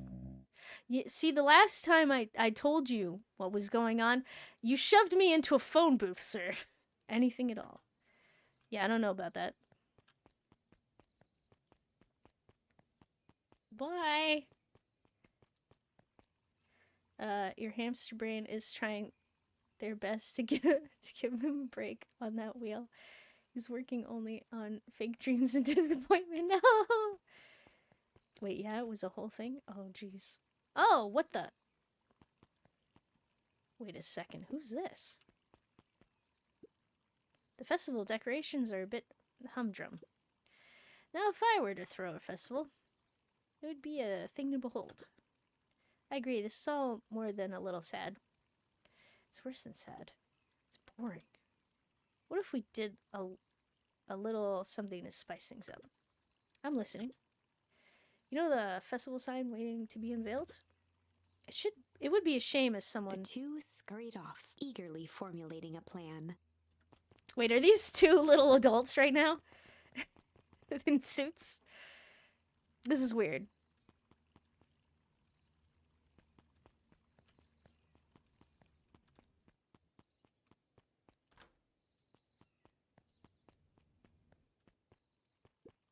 Okay. So, wait at the tree's house in case Rollo shows up. Guess we just talk to people? He looked down and muttered in a gruff voice. Mama always told me my problems would look smaller once I grew up. But my problems always seem to grow right along with me. Heavens, I sense big trouble ahead. That's ominous. We'll be right back. Wait, we'll be right back?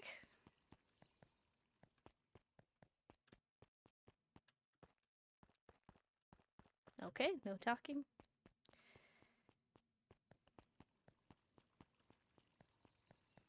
Echo was over. Is the name Echo? Nope. Got nothing. Uh-oh. Identify yourself, please. Nellie Modewell? I work here now. I might not be able to locate you on our staff roll. Oh, I don't officially start until tomorrow. Mr. Kerr said I could come in early tonight to get a few things done. Hold, please. Goods authorized. Thank you. Our harvest waits. Okay. Just gotta go check on the cats. Oh, I see.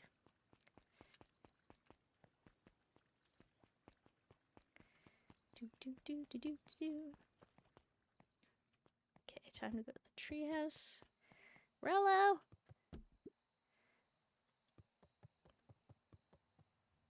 He aired a long holler into the woods. Oh boy. Rello! Rollo, wherever you are, I hope you're okay. Luca felt his eyes getting heavy and plopped into the beanbag. He conceded to its lumpy embrace.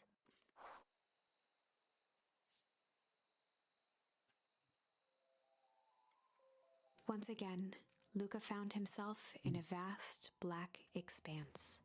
This time, he knew exactly where to go. He took a single confident step forward. The world flickered and pulsed. He found himself standing in front of the frigid air of a blazing campfire, the source. He plopped down cross-legged and gazed into the cold flame, waiting. Soon enough, the fire began to die out, popping sporadically, until all that was left was a single ember. Luca stood up and dusted himself off. He plucked the glowing ember from the cold ash, examined it, and slid it into his pocket. That doesn't seem good. A keepsake. The voice of his father spoke behind him. "You made me proud, Buckaroo." Luca turned to face him. "Dad, what is this place?" A warm grin grew across his father's face. "A place where everything that has been and everything that could be all wait together." Luca found himself staring at his father's face, trying as hard as he could to memorize every single detail. "Wait? For what?" Another voice spoke out as Luca's doppelganger stepped forward. "That's up to you." Without knowing why, Luca began to weep. Is any of this real? Are you real?" Luca's father bent down to smudge away a tear. "Of course. I'm as real as the part of you that misses me." Luca turned to look at the older version of himself. "And you?" The doppelganger choked back tears. "I'm as real as the part of you that's angry he's gone." Does that make sense? Through his tears, Luca laughed. "I think so." His father pulled him in for an embrace. "Time to go, Buckaroo." Luca was startled from his dream by a banging on the floor. Are you in there? A commanding voice rumbled from below. Uh-oh. Just as Luca sprang to lock the entry hatch, the door knocked open. Okay. Okay. Chapter 5. Dangers big and small. Luca stumbled back. He heard the rope ladder creak under significant weight. Keeping his eyes fixed on the hatch, he inched backward to the balcony. As his hand grasped the door handle, Luca froze. A large figure clumsily wriggled up through the hole. Rollo? You look older. Stop right there. Or I'll... Jeez, I knew it's dark and all, but I figured you'd recognize me.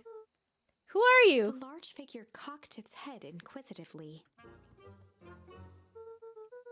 Stop now or I'll clobber you with a baseball bat. Whoa, whoa, whoa, take it easy. Luca, you need to get your eyes checked. It's me, Rollo. Nice try, but I know you aren't Rollo. You're like one of his random uncles or something. Where is he? Uncle? Luca, quit messing around. It's me. If it really is you, prove it. Flaming chicken coop Luca. Luca's jaw dropped. He peered more closely at the man standing in front of him. Something about him was undeniably Rollo, only bigger, older, changed. How? What happened to you? When I was running away, I ran into more people in those yellow suits. They grabbed me and dragged me away. What? Where did they take you? Don't know. They threw a bag over my head. It was cold and smelled like a swimming pool. I think it was an underground lab or something. They made my hands all big. Look. Rollo proudly presented his hands to Luca. The heck? Pretty sweet, huh? I mean, I wouldn't be my first pick for a superpower. But beggars can't be choosers. Rollo, it wasn't just your hands. My feet too? Dang, Pa just made me new shoes. Wait, Luca, why are you so small? Luca moved to the side and pointed Rollo to his reflection in the balcony window. What the? His hands shot up to his face. Holy Toledo! Rollo, what did they do to you? They made me drink some sort of green crud. Ew. Actually, it wasn't too bad. It just kind of tasted like licorice. I passed out and woke up like this. And then I sort of smashed open my cage and escaped. Whoa, you smashed open a cage? Kinda. Wait. I read that in Jeremy Irons' voice? Did I say it right? I think I did it. It's all a bit of a blur. They had you in a cage? Who are these people? And they also used Rollo as a guinea pig. I don't know who did this to you, but we're gonna fix it all. Or fix it. Fix it? This is awesome! Well, I'm just glad you're safe now.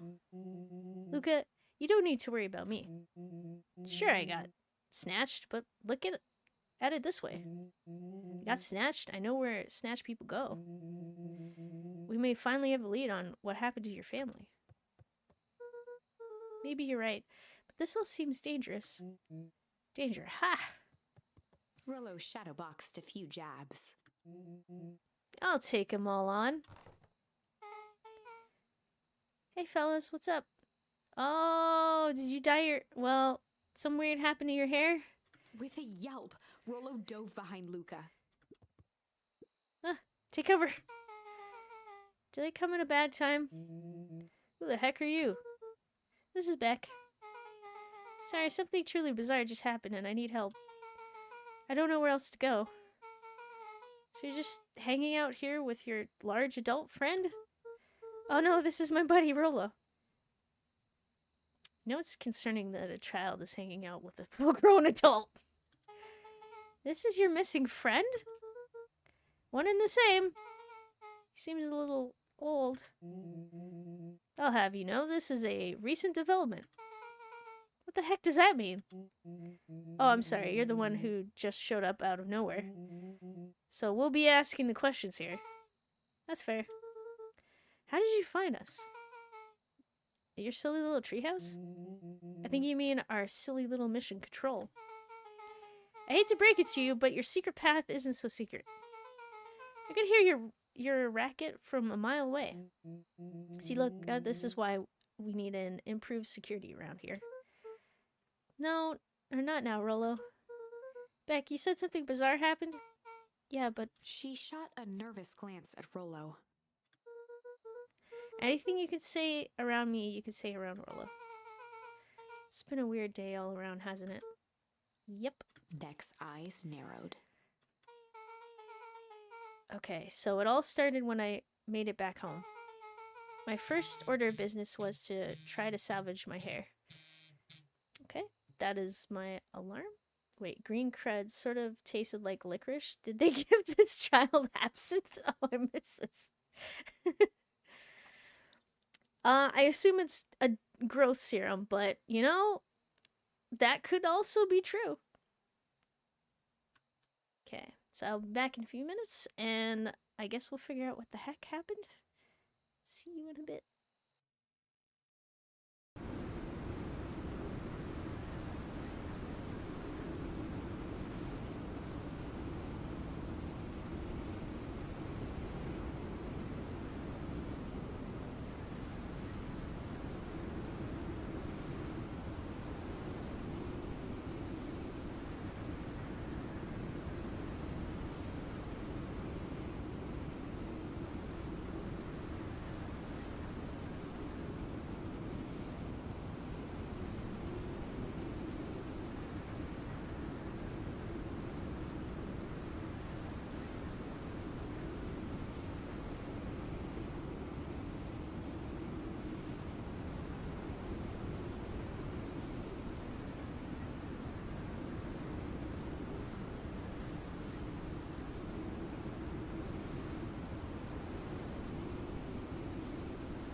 Alrighty, back, ready to continue. Refreshed. Got some water. So now we were talking about, or to Beck about out the order of business her hair. Well, thank you for the welcome back, pleasures. Okay, my first order of business was to try to salvage my hair. Okay, there we go. So I dyed it with some stuff from the chemistry set my mom gave me. What? What do you mean? You just... Okay. I don't think that you should probably make your own hair dye. That sounds concerning.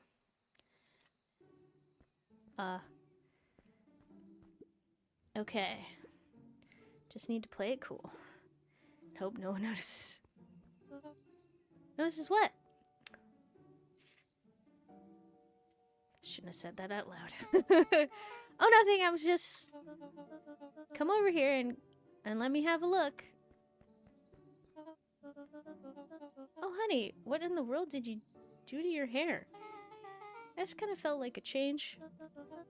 It's gonna take forever to grow out. You're the one who said that change was a good thing, right? I was talking about your mother's chop. I was talking about us moving. Well, I guess I just took your lesson to heart. Ilona tried to put on a smile. Before I forget, I came up here to tell you that Nellie had to go into work. Tonight? Her and Mr. Kerr decided it'd be good for her to get some things done before tomorrow. That Kerr guy seems like a grade A creep. Beck. He is! He and his weird cult of personality. You're not going to ruin this job for Nellie. It means too much to her. Oh, I know exactly how much it means to her. It means enough to her to exile her daughter to this Pudunk town. This place sucks. The people are weird. I just don't know them. You just don't know them yet. It's always cold. We're in the mountains. You'll get used to it. I can't even pick up a single decent station on the radio.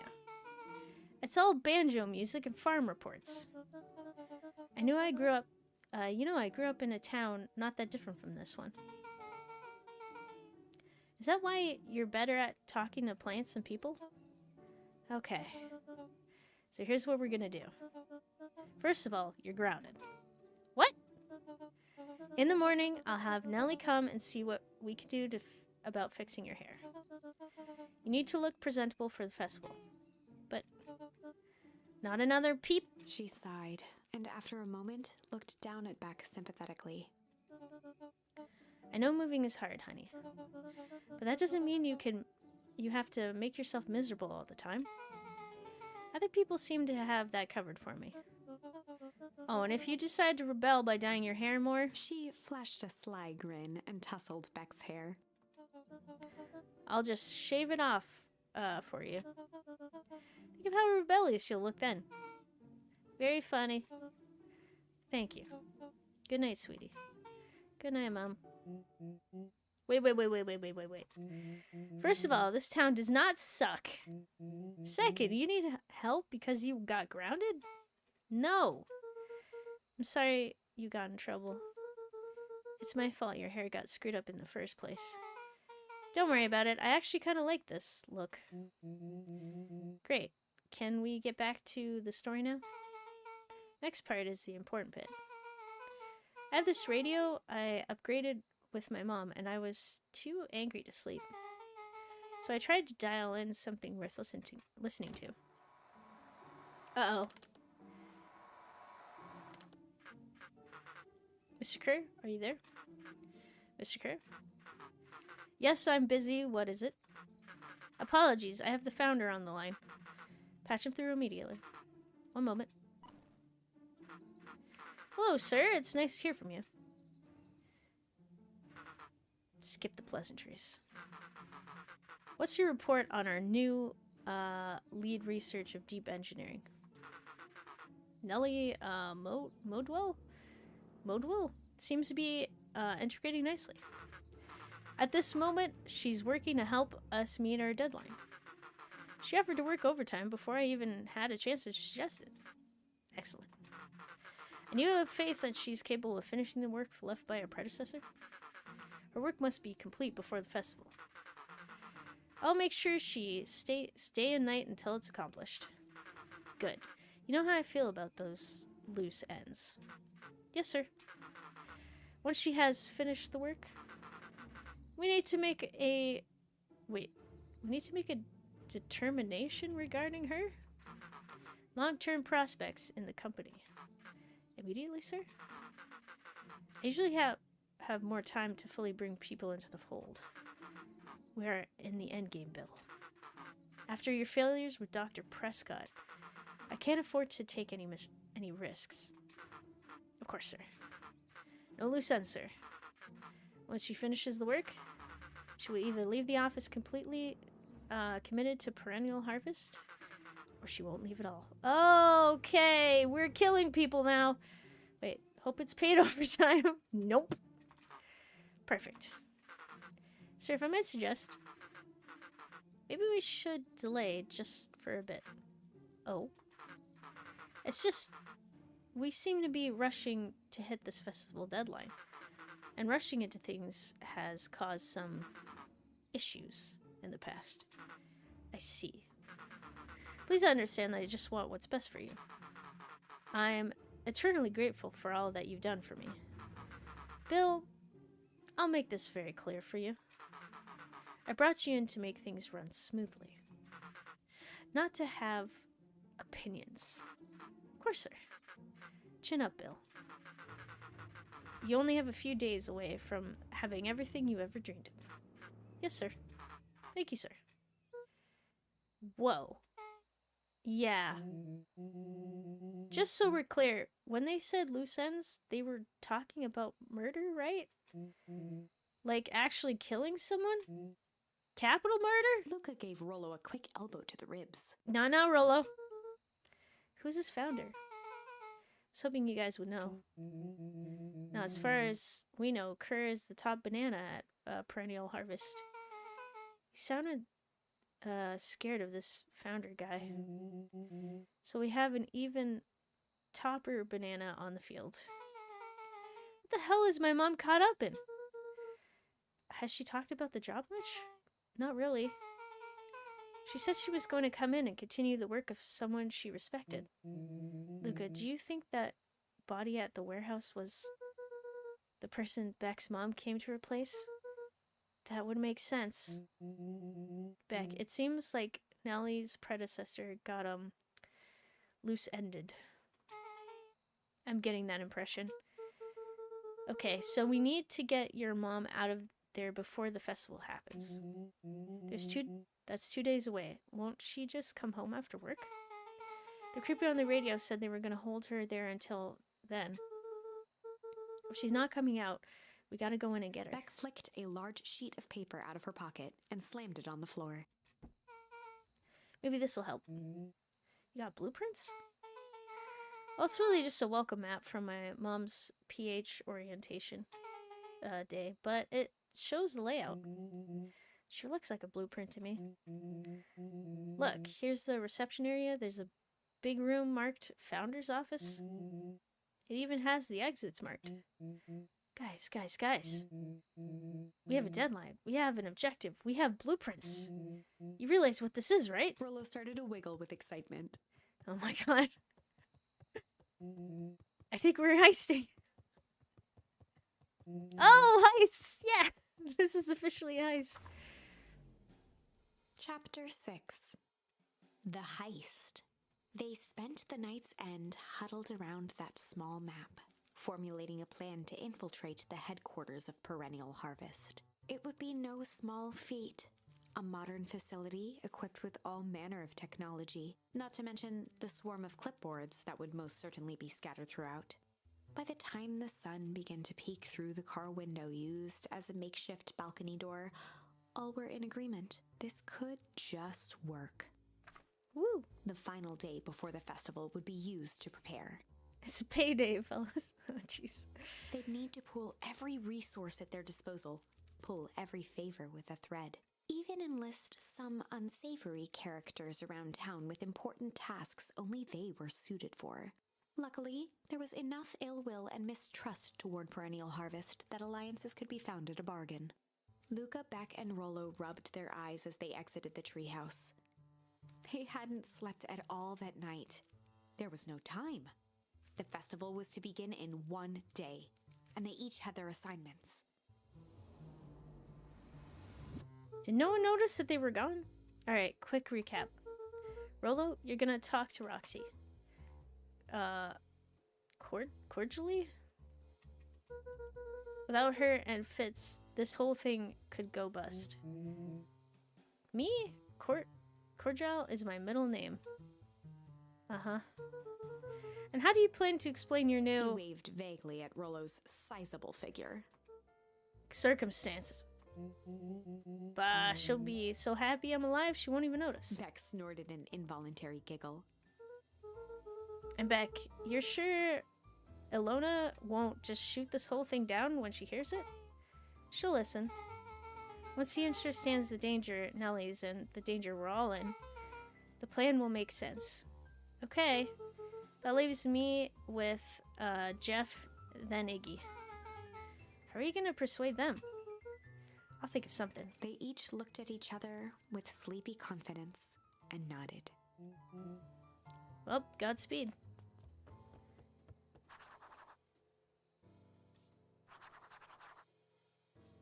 Okay.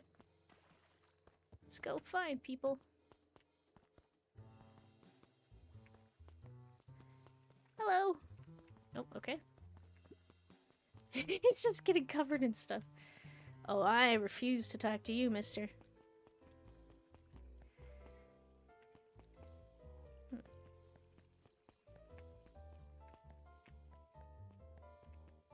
Hello, Don. Ever wonder why any agricultural company employs an army of survey takers? The clipboards? They say they're trying to make us happy. Do they want to make us happy? Or just figure out what makes us happy? An important distinction. Good point. This diner is never open.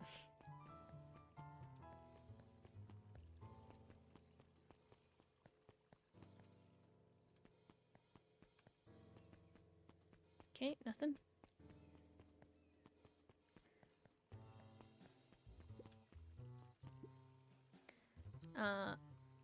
Wait. Undaunted? He shook his head. Over? No. Endings are merely a state of mind. This doesn't end until I give up. Wow. I admire the conviction. But can he really pull through? Yes. Okay, nothing.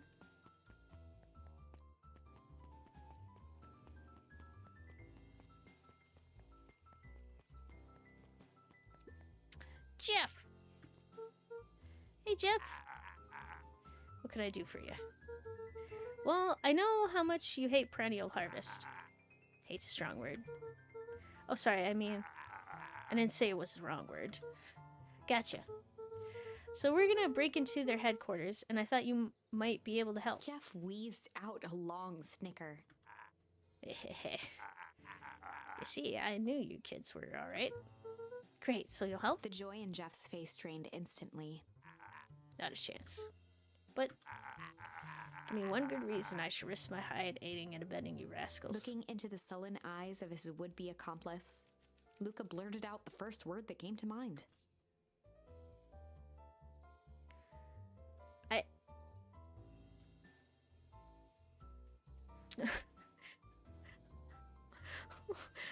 What? Crooked. Yeah, they're all crooks. Like cockroaches. Stampo one and another one scurrying along to take its place.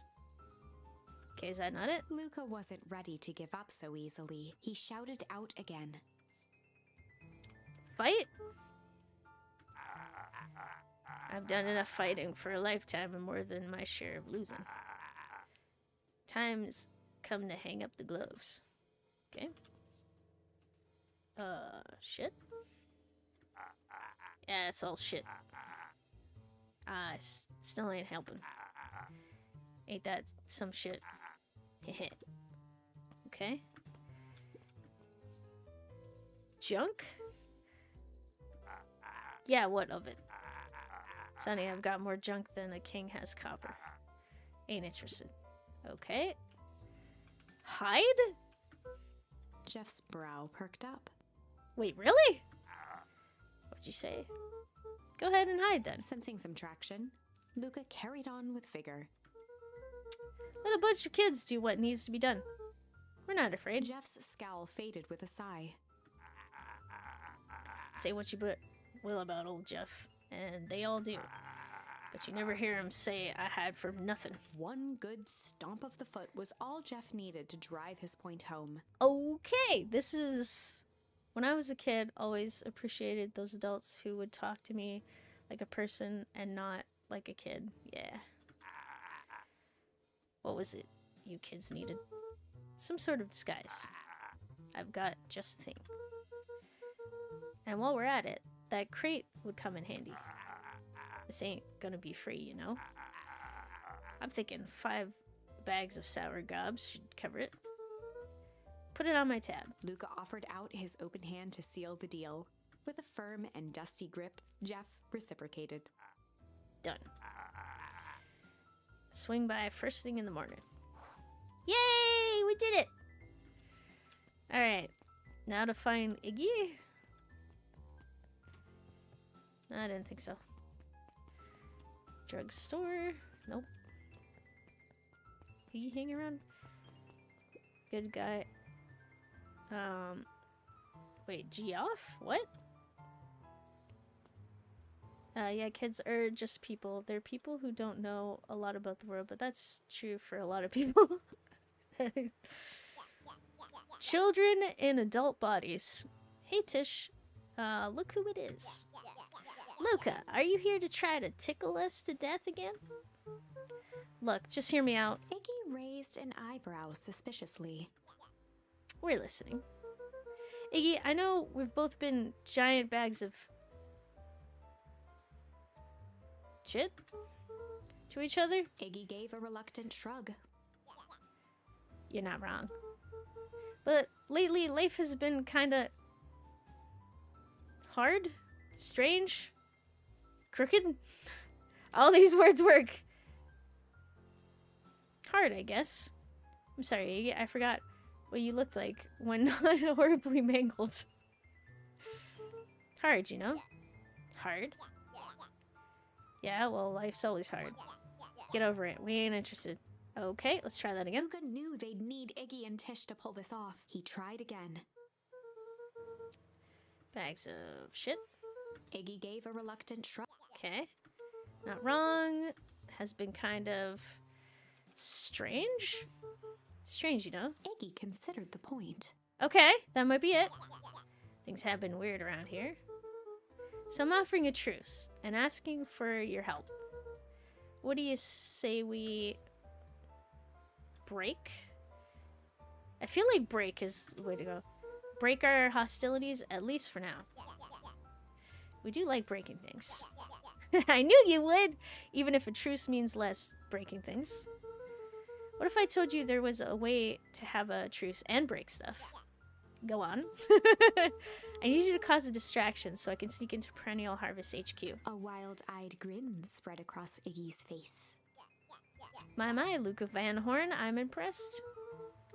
And after this is all done, maybe you and Tish can come hang out at the treehouse sometime. Iggy glanced over to Tish, who nodded in agreement. Fine. But not because we want to see your crappy treehouse. We just like to cause chaos. With a quick nod, Luca was off. Yes! Plan has been succeeded. You hear that, Tish? Iggy gazed up at Tish with a smile. He invited us to hang out at the treehouse. A single tear ran down Tish's cheek. Oh, Tish has always wanted to see what's inside. I never expected this day to come. How wonderful. She spoke words! Chapter 7. Oh. Into the Hive. A good heist requires preparation, and thorough preparation takes time, something they had precious little of. So far, everything was in order. Jeff, Iggy, and Tish all agreed to do their part. Beck radioed Luca that night with a simple and covert message. "We're locked and loaded on my end. And Rollo, after a lengthy confession, managed to persuade Roxy and Fitz to help. He stowed away in mission control for the night to avoid attracting attention. Rollo, being uniquely suited for the role, would be the first to breach Perennial Harvest. Interesting. Cinderace. The outfit provided by Jeff wasn't perfect, but a convincing disguise is 10% wardrobe, 90% confidence. Rollo took a few vigorous breaths and shook out his arms. Just stay calm, Rollo. You can do this.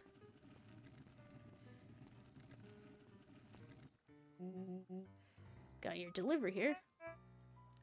Delivery? I don't have anything in my notes about a delivery. One moment.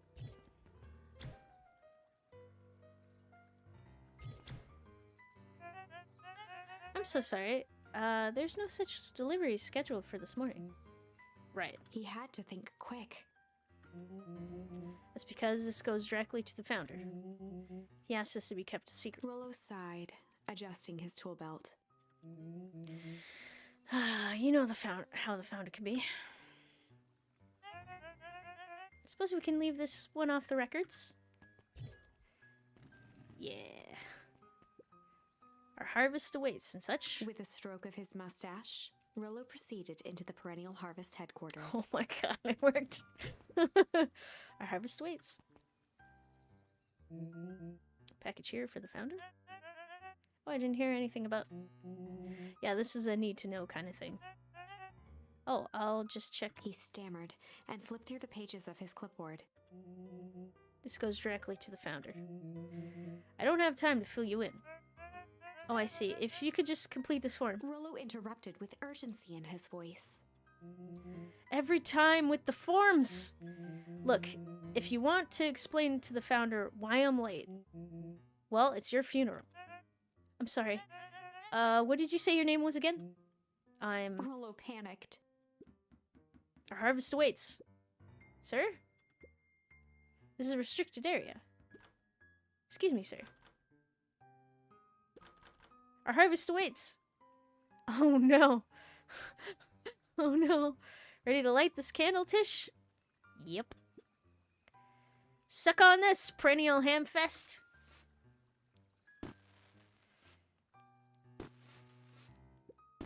What was that? The distraction was enough for Rollo to regain his confidence. Just open the damn door. I've got a job to The do. clipboard fumbled around in a frenzy. Panic. Okay, I'm back and I'm sad. Oh no. What happened? I should check on that noise. Oh, come on. Just buzz me in already. Okay, okay. Whoo. Haha. Phew. That was close. Our harvest awaits? Hey, I figure when in doubt, stick with the classics. Well, that was close. A close one. But you pulled it off. Nice work, Rollo. Alright, everyone knows what to do? Yep. Deep engineering is to the north. What way's north? I'll go with Beck. Just in case she needs some muscle. I'll head east to the founder's office. You two be safe. Okay. Locate the founder's office. I'm assuming it's this way? That's odd. There's not even any cups for the water. Well, you gotta stick your head underneath and drink. Okay. Oh no, this is gonna be... Oh, okay. Let's try left. Oh, come on! You can't. You can do it. A hallway to nowhere. What's going on here? Okay, the other alternative was here. Then over here. Oh my god. Wait, what are we, animals? Oh god. I guess. This whole place feels fake. But of all things, a fake plant? Yep. I went outside to check on the cats and saw a baby kitten not moving or breathing. Oh no, tried to do CPR on it, but failed and kept trying. I kept trying and trying. It was no use. It was dead, so I buried it out backward. Aw, sorry about that. Poor kitten. I think I've gone in a loop. Yep. Backyard. Okay. Sorry, misread. Hi. Solomon? Solomon stopped in his tracks. Luca? What are you doing here? It's a long story. Are you okay? A veneer of confusion flashed across Solomon's face. His words rushed out dramatically. Wait. Oh, it's my autocorrect. Ah, I see. But yeah, sad. Oh. No, I'm most certainly not okay. Some strange people grabbed me and... Were they in hazmat suits? Yes, how did you know? They brought me here and locked me up, and when they were distracted, I ran. Dang, okay, you should stick with me. We've got a plan. Solomon's facade briefly faltered. We? Yeah, Rollo and Beck are heading to Deep Engineering. Thank heavens you found me. We got to get out of here. We can't leave just yet, but they'll catch us again. We've gotta do something first. When you were running, did you happen to see a door marked Founder? Founder? Why are you looking for him? I'm not. I just need to get into that office. So what I miss? We're commencing a heist. And Rollo got us in by pretending to be a delivery man, and we hid in a crate, and now we're talking to the Founder, but we don't know that he's the Founder. So this is an awkward situation. I think you mentioned it. I do think I saw a door that said Founder. It was just down this way. Luca happened to notice a plaque above the door. Office of the Founder? Knocking comes with consequence. Oh, here it is. Ooh, stranger danger. So, it is. It's pretty lucky I ran into you or else I might have missed it. Truly fortunate. Luca tried the handle. Locked. Solomon leaned forward to examine the mechanism. Regrettably, it seems to be some sort of electric lock. I don't see how we could possibly defeat a lock like that. Luca smiled and looked at his watch. Let's just wait a minute. Oh my god. That's right, Beck's mom's coming. I don't know what sort of funny business you're up to, but I like it. She mimed a quick hat tip and ambled off with a whistle. Howdy. Good afternoon. The light on the keypad changed from red to green. How did you do that? It's good to have friends. Quick, let's get inside before someone spots us.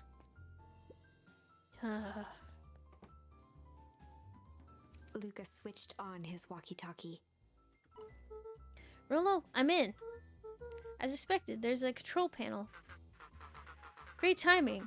We're stuck at the locked door marked number 24601. Need you to get us through. Or if someone catches us, we should get out of here. I'm not leaving my friends, Solomon. On the computer screen, a green cursor blinked in a password field. Sure you don't have a way to get around the password? Luca pecked out his best guess. Underground secrets. What? Where do you know The this screen one? blinked to life. Columns of green numbers glowed on a black background. Are we gathering information from previous timelines? How did you guess that? Oh, it's this absurd password Rollo heard when he was down here before. It's funny how someone arrogant enough to call themselves the founder uses such a basic password. Or they were thinking several moves ahead, not expecting anyone to guess something so simple. These villain types always end up outsmarting themselves. Solomon's jaw clenched into a half smile. Just keep insulting him. Your powers of deduction are as impressive as your luck. Luca quickly scanned the columns for number 24601. Rolo, I think this should do it. Bingo bongo. Doors open. Luca, you never fail to impress. What is that slippery lout even doing down there? Here. We have a friend whose mom is in trouble. We're here to get her out. I see. Oh, Luca, I think we're close. The next door marked 13806. Oh, the evil smile. Once again, Luca scrutinized the numbers on the screen. In that moment of distraction, Solomon reached forward and pressed a large red button. Hey. Maybe this one opens the lock. Stop touching things. Crap, we've got company. Luca, must go faster. Hold on a sec. I can't think with all this He noise. quickly skimmed the screen with his finger. Here it is. 13806. Go. Curse those fumbling hands. My apologies, Luca. Don't beat yourself up. I know you were just trying to help. Trying to help, alright. No! Keep going! Yes. Oh, man. No water cups. Rolo! Knock it over! Rolo, are you okay? Rolo, come in. Mr. Kerr approached with a sneer and spoke into his walkie-talkie. This is not good. You can turn off the alarms. They're trapped. With self-satisfaction, he called into the hallway. That, my dears, is a dead end. Nowhere to run. Rolo, where are you? Are you okay? Yeah, I think we lost him. Making our way back to Nellie's office. Okay, you two rabble-rousers are coming with us. Nope. Yes, make a break for it. It's about time. Did that little shit just kick me? I'll just stand there after them. That's right. Fight. Okay, I think that worked. Roxy and Fitz have them on a wild goose chase. I'm having trouble following what just happened. Like I said, it's good to have friends. Rolo, how long do you think Roxy can distract them? How long can Roxy keep someone so pissed off they can't see straight? Let's just say we've got time. Entering Nellie's office now. Wait. I'm sorry, reading stuff. Kick 'em where the sun don't shine. Mom! Oh, honey, what did you do to your hair? I thought you'd be happy I finally used the young chemist's lab set. You sure have a knack for making me incredibly proud in the most frustrating ways. We need to get you out of here. We? Who is your adult friend? Oh, I'm not an adult. Ever heard of a growth spurt? I had more of a growth spew? That's not possible. Nellie leaned over to examine his teeth. Substantial banding on the enamel of the molars, consistent with Tempus liquamine exposure? Is that what you call the gunk they forced me to drink? You drank it? Oh no. They told me it was only being tested on plants. Oh, Beck, sweetie, I promise I didn't know. Mom, what the hell is going on in this place? I was brought here to work on the discovery of a lifetime. A novel chemical compound that was discovered under Beacon Pines in a wellspring they called the Source. They named it Tempus liquamine? It pulls energy from its surroundings in order to fundamentally alter matter's relationship to time. It was the secret to Valentine's fertilizer. They harvested the source. Oh, that's why it gets colder, because it just absorbs energy. I think? Maybe? When it was used. It's gotta come from somewhere. They harvested the source, infusing small amounts of Tempest liquamine into the product. It worked wonders, drastically accelerating plant growth. Crops would be ready to harvest in a fraction of the time. But it led to complications. The foul harvest. Perennial harvest came in to clean up the mess, to succeed where Valentine failed. But Tempest liquamine is rebellious. Rebellious? You could think of it as a manifestation of change itself. It's volatile by its very nature. So the more you try to force it to do a specific thing, the more it resists, yes. Well, sorry, Rolo, I guess you're screwed, because if they're trying to make a de-age potion, you might not, unless they have extra that was working. Wait, heat is energy. Yeah. I can relate to that. My role was to finish the work of my predecessor, Dr. Prescott. Harnessing Tempest liquamine to reliably manipulate an organism's age. Or reliably. Oh my god. Just imagine how many people we could feed. Mr. Kerr was very insistent that we achieve a successful result before today's festival. But you didn't, right? Nellie sighed. You know how much I love a good puzzle. I poured myself into the problem. It wasn't long until I discovered oddities in Dr. Prescott's notes. Oddities? They contain obvious errors, mistakes that someone of his reputation would never make.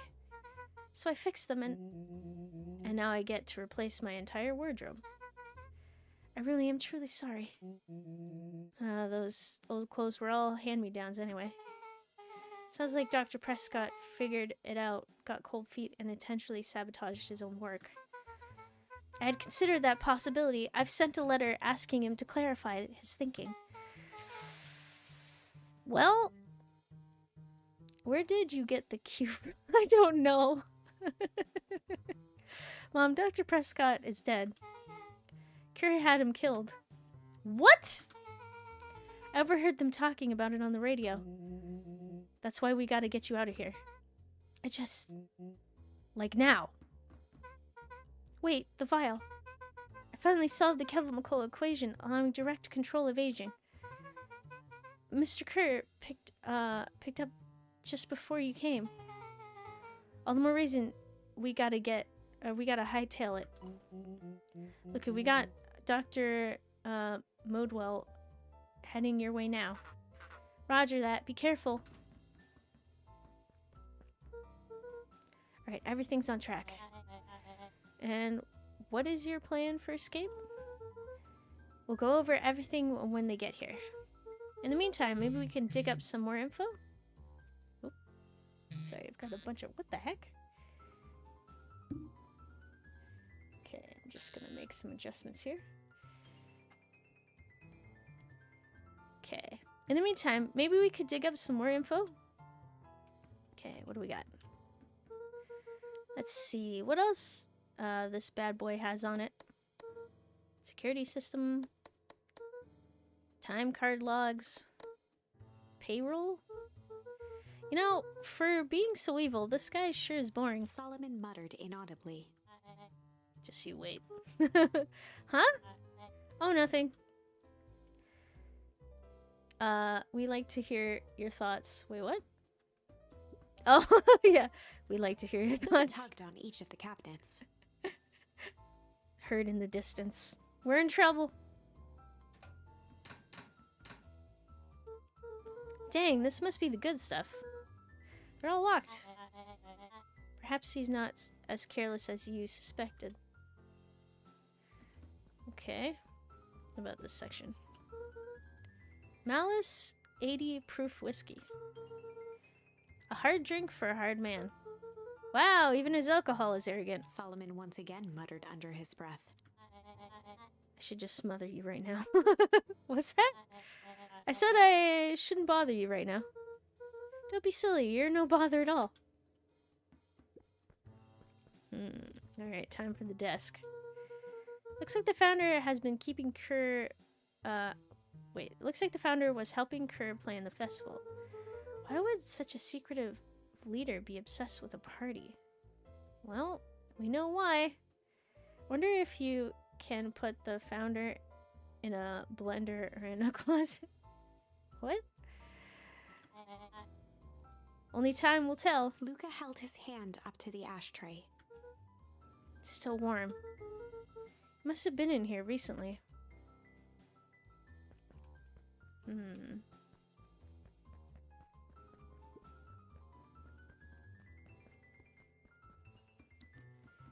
Surprised Luca isn't putting 2 and 2 together.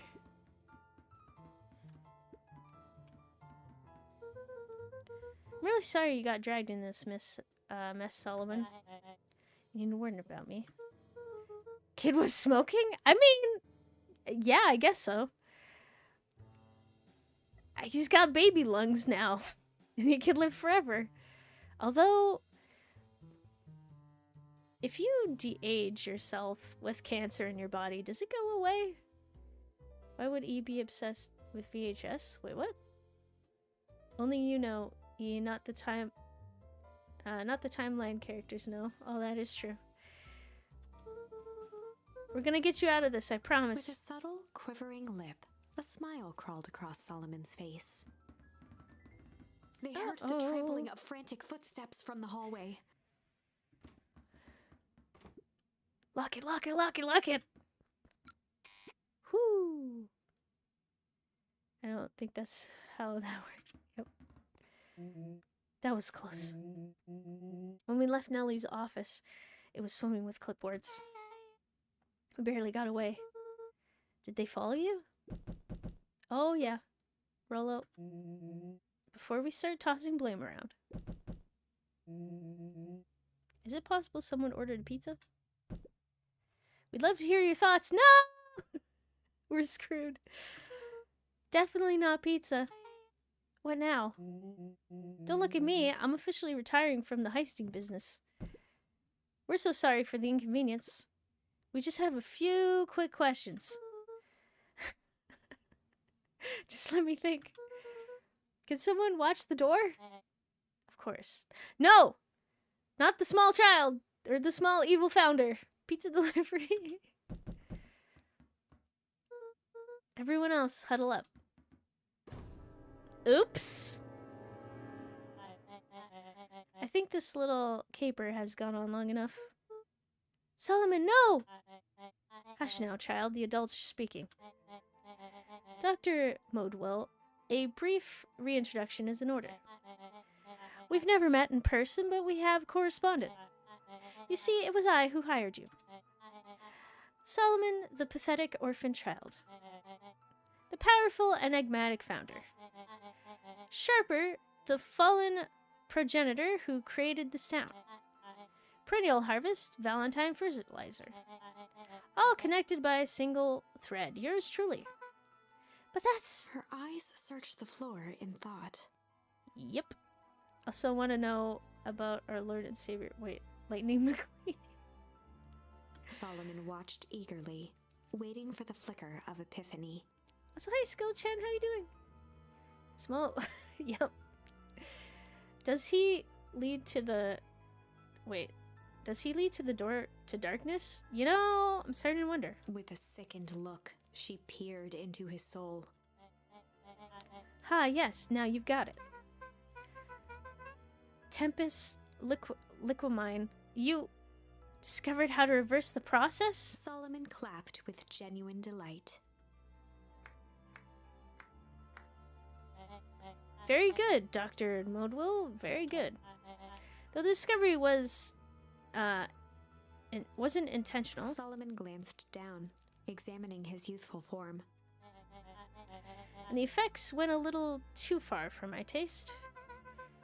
That's why you needed me to finish Dr. Prescott's work.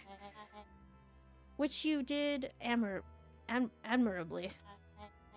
Mr. Kerr, the vial, please. Kerr presented it with a theatrical twirl of the hand. Wait, why do they all look like... what? BBS? May I present to you the eighth wonder of the... Before he could finish, Rollo snatched the vial from Kerr's palm. Wow, this stuff sounds pretty valuable. Be careful, you fool. You have no idea what you have in your hand. I know, but don't ask questions. Wait, what? Oh, babies? Why do they all look like babies? That's a good question. Well, one of them is a child adult. We just let it happen. And the rest of them, adults or just children. No, I don't know. Out of the way. Actually, we do. You just did a whole evil villain monologue thingy about it. Rollo casually tossed the vial to Luca. Gosh, maybe I'll have a taste. Luca jiggled the vial mockingly. Seize him. Luca! Over here! Move another inch and I smash it. She held it tightly behind her back.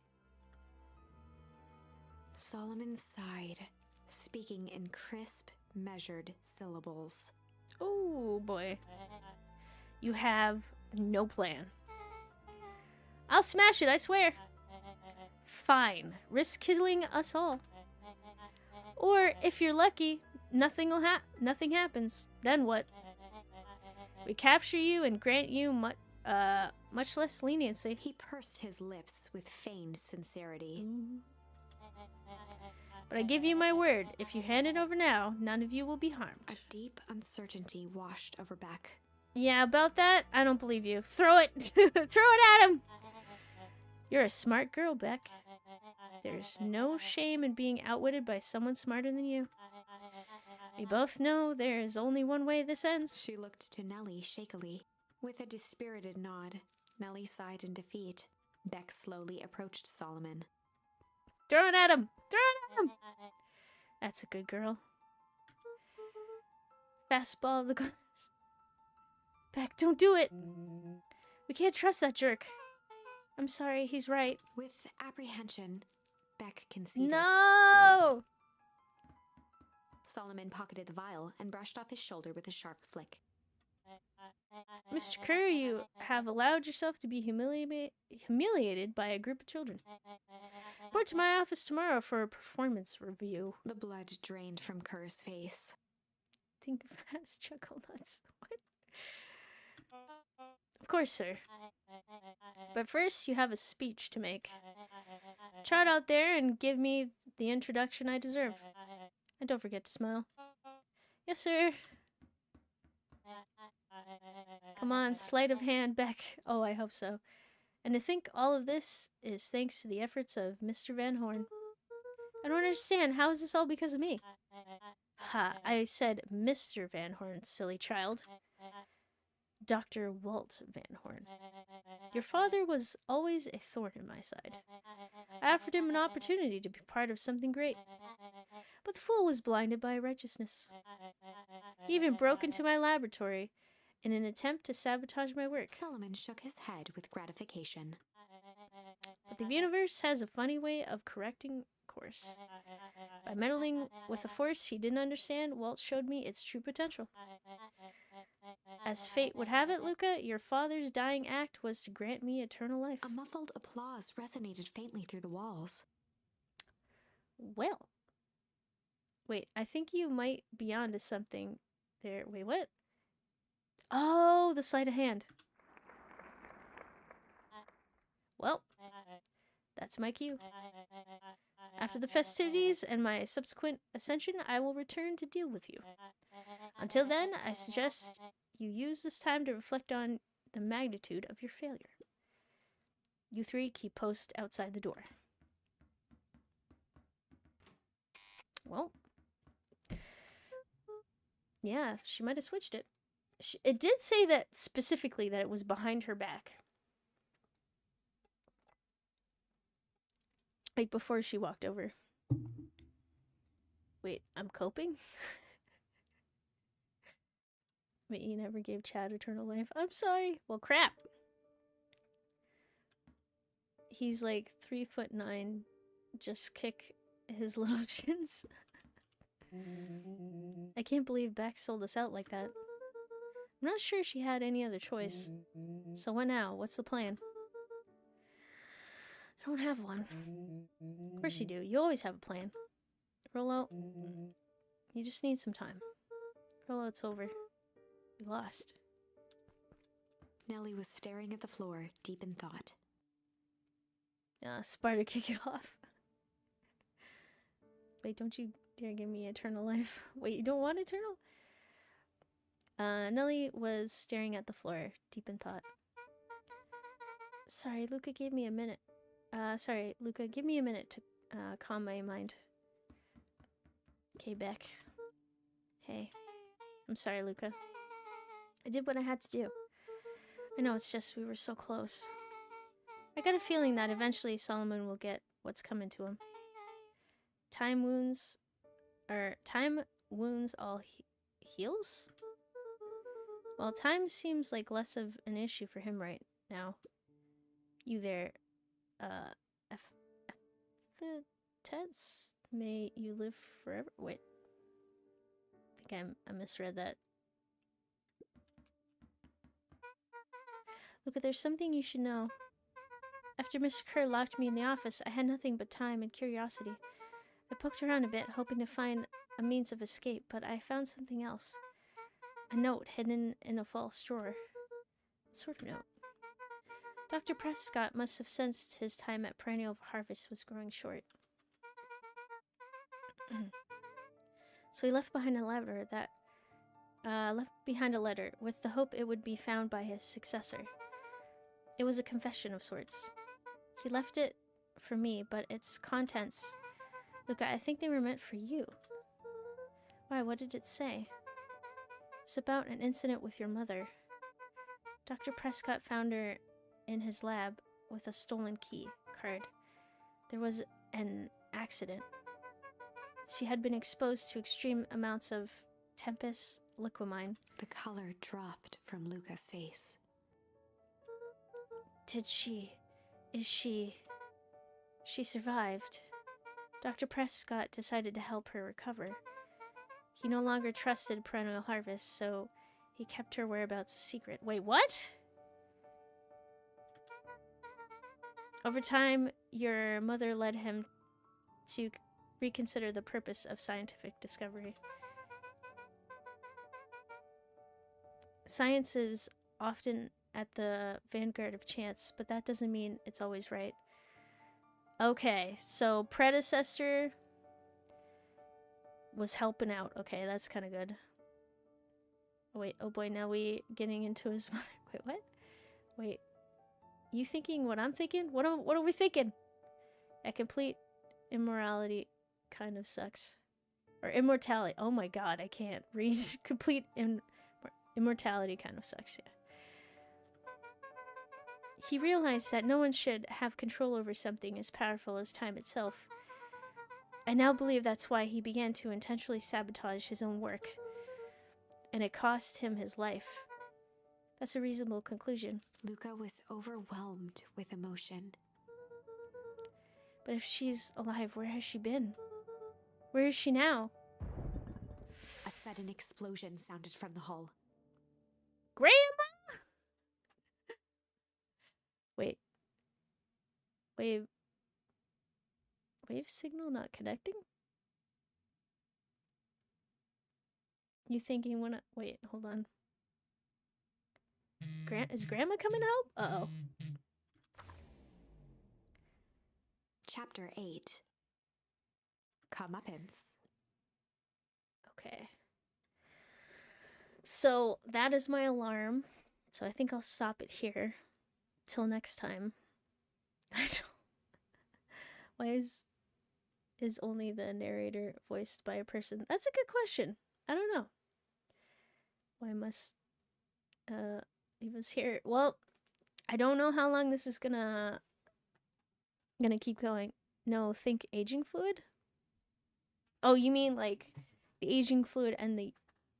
Yeah, I think she ended up getting the temporary aging fluid or so, or basically got an early prototype of that vial. Wait, grandma? Wait, what? But I'm confused.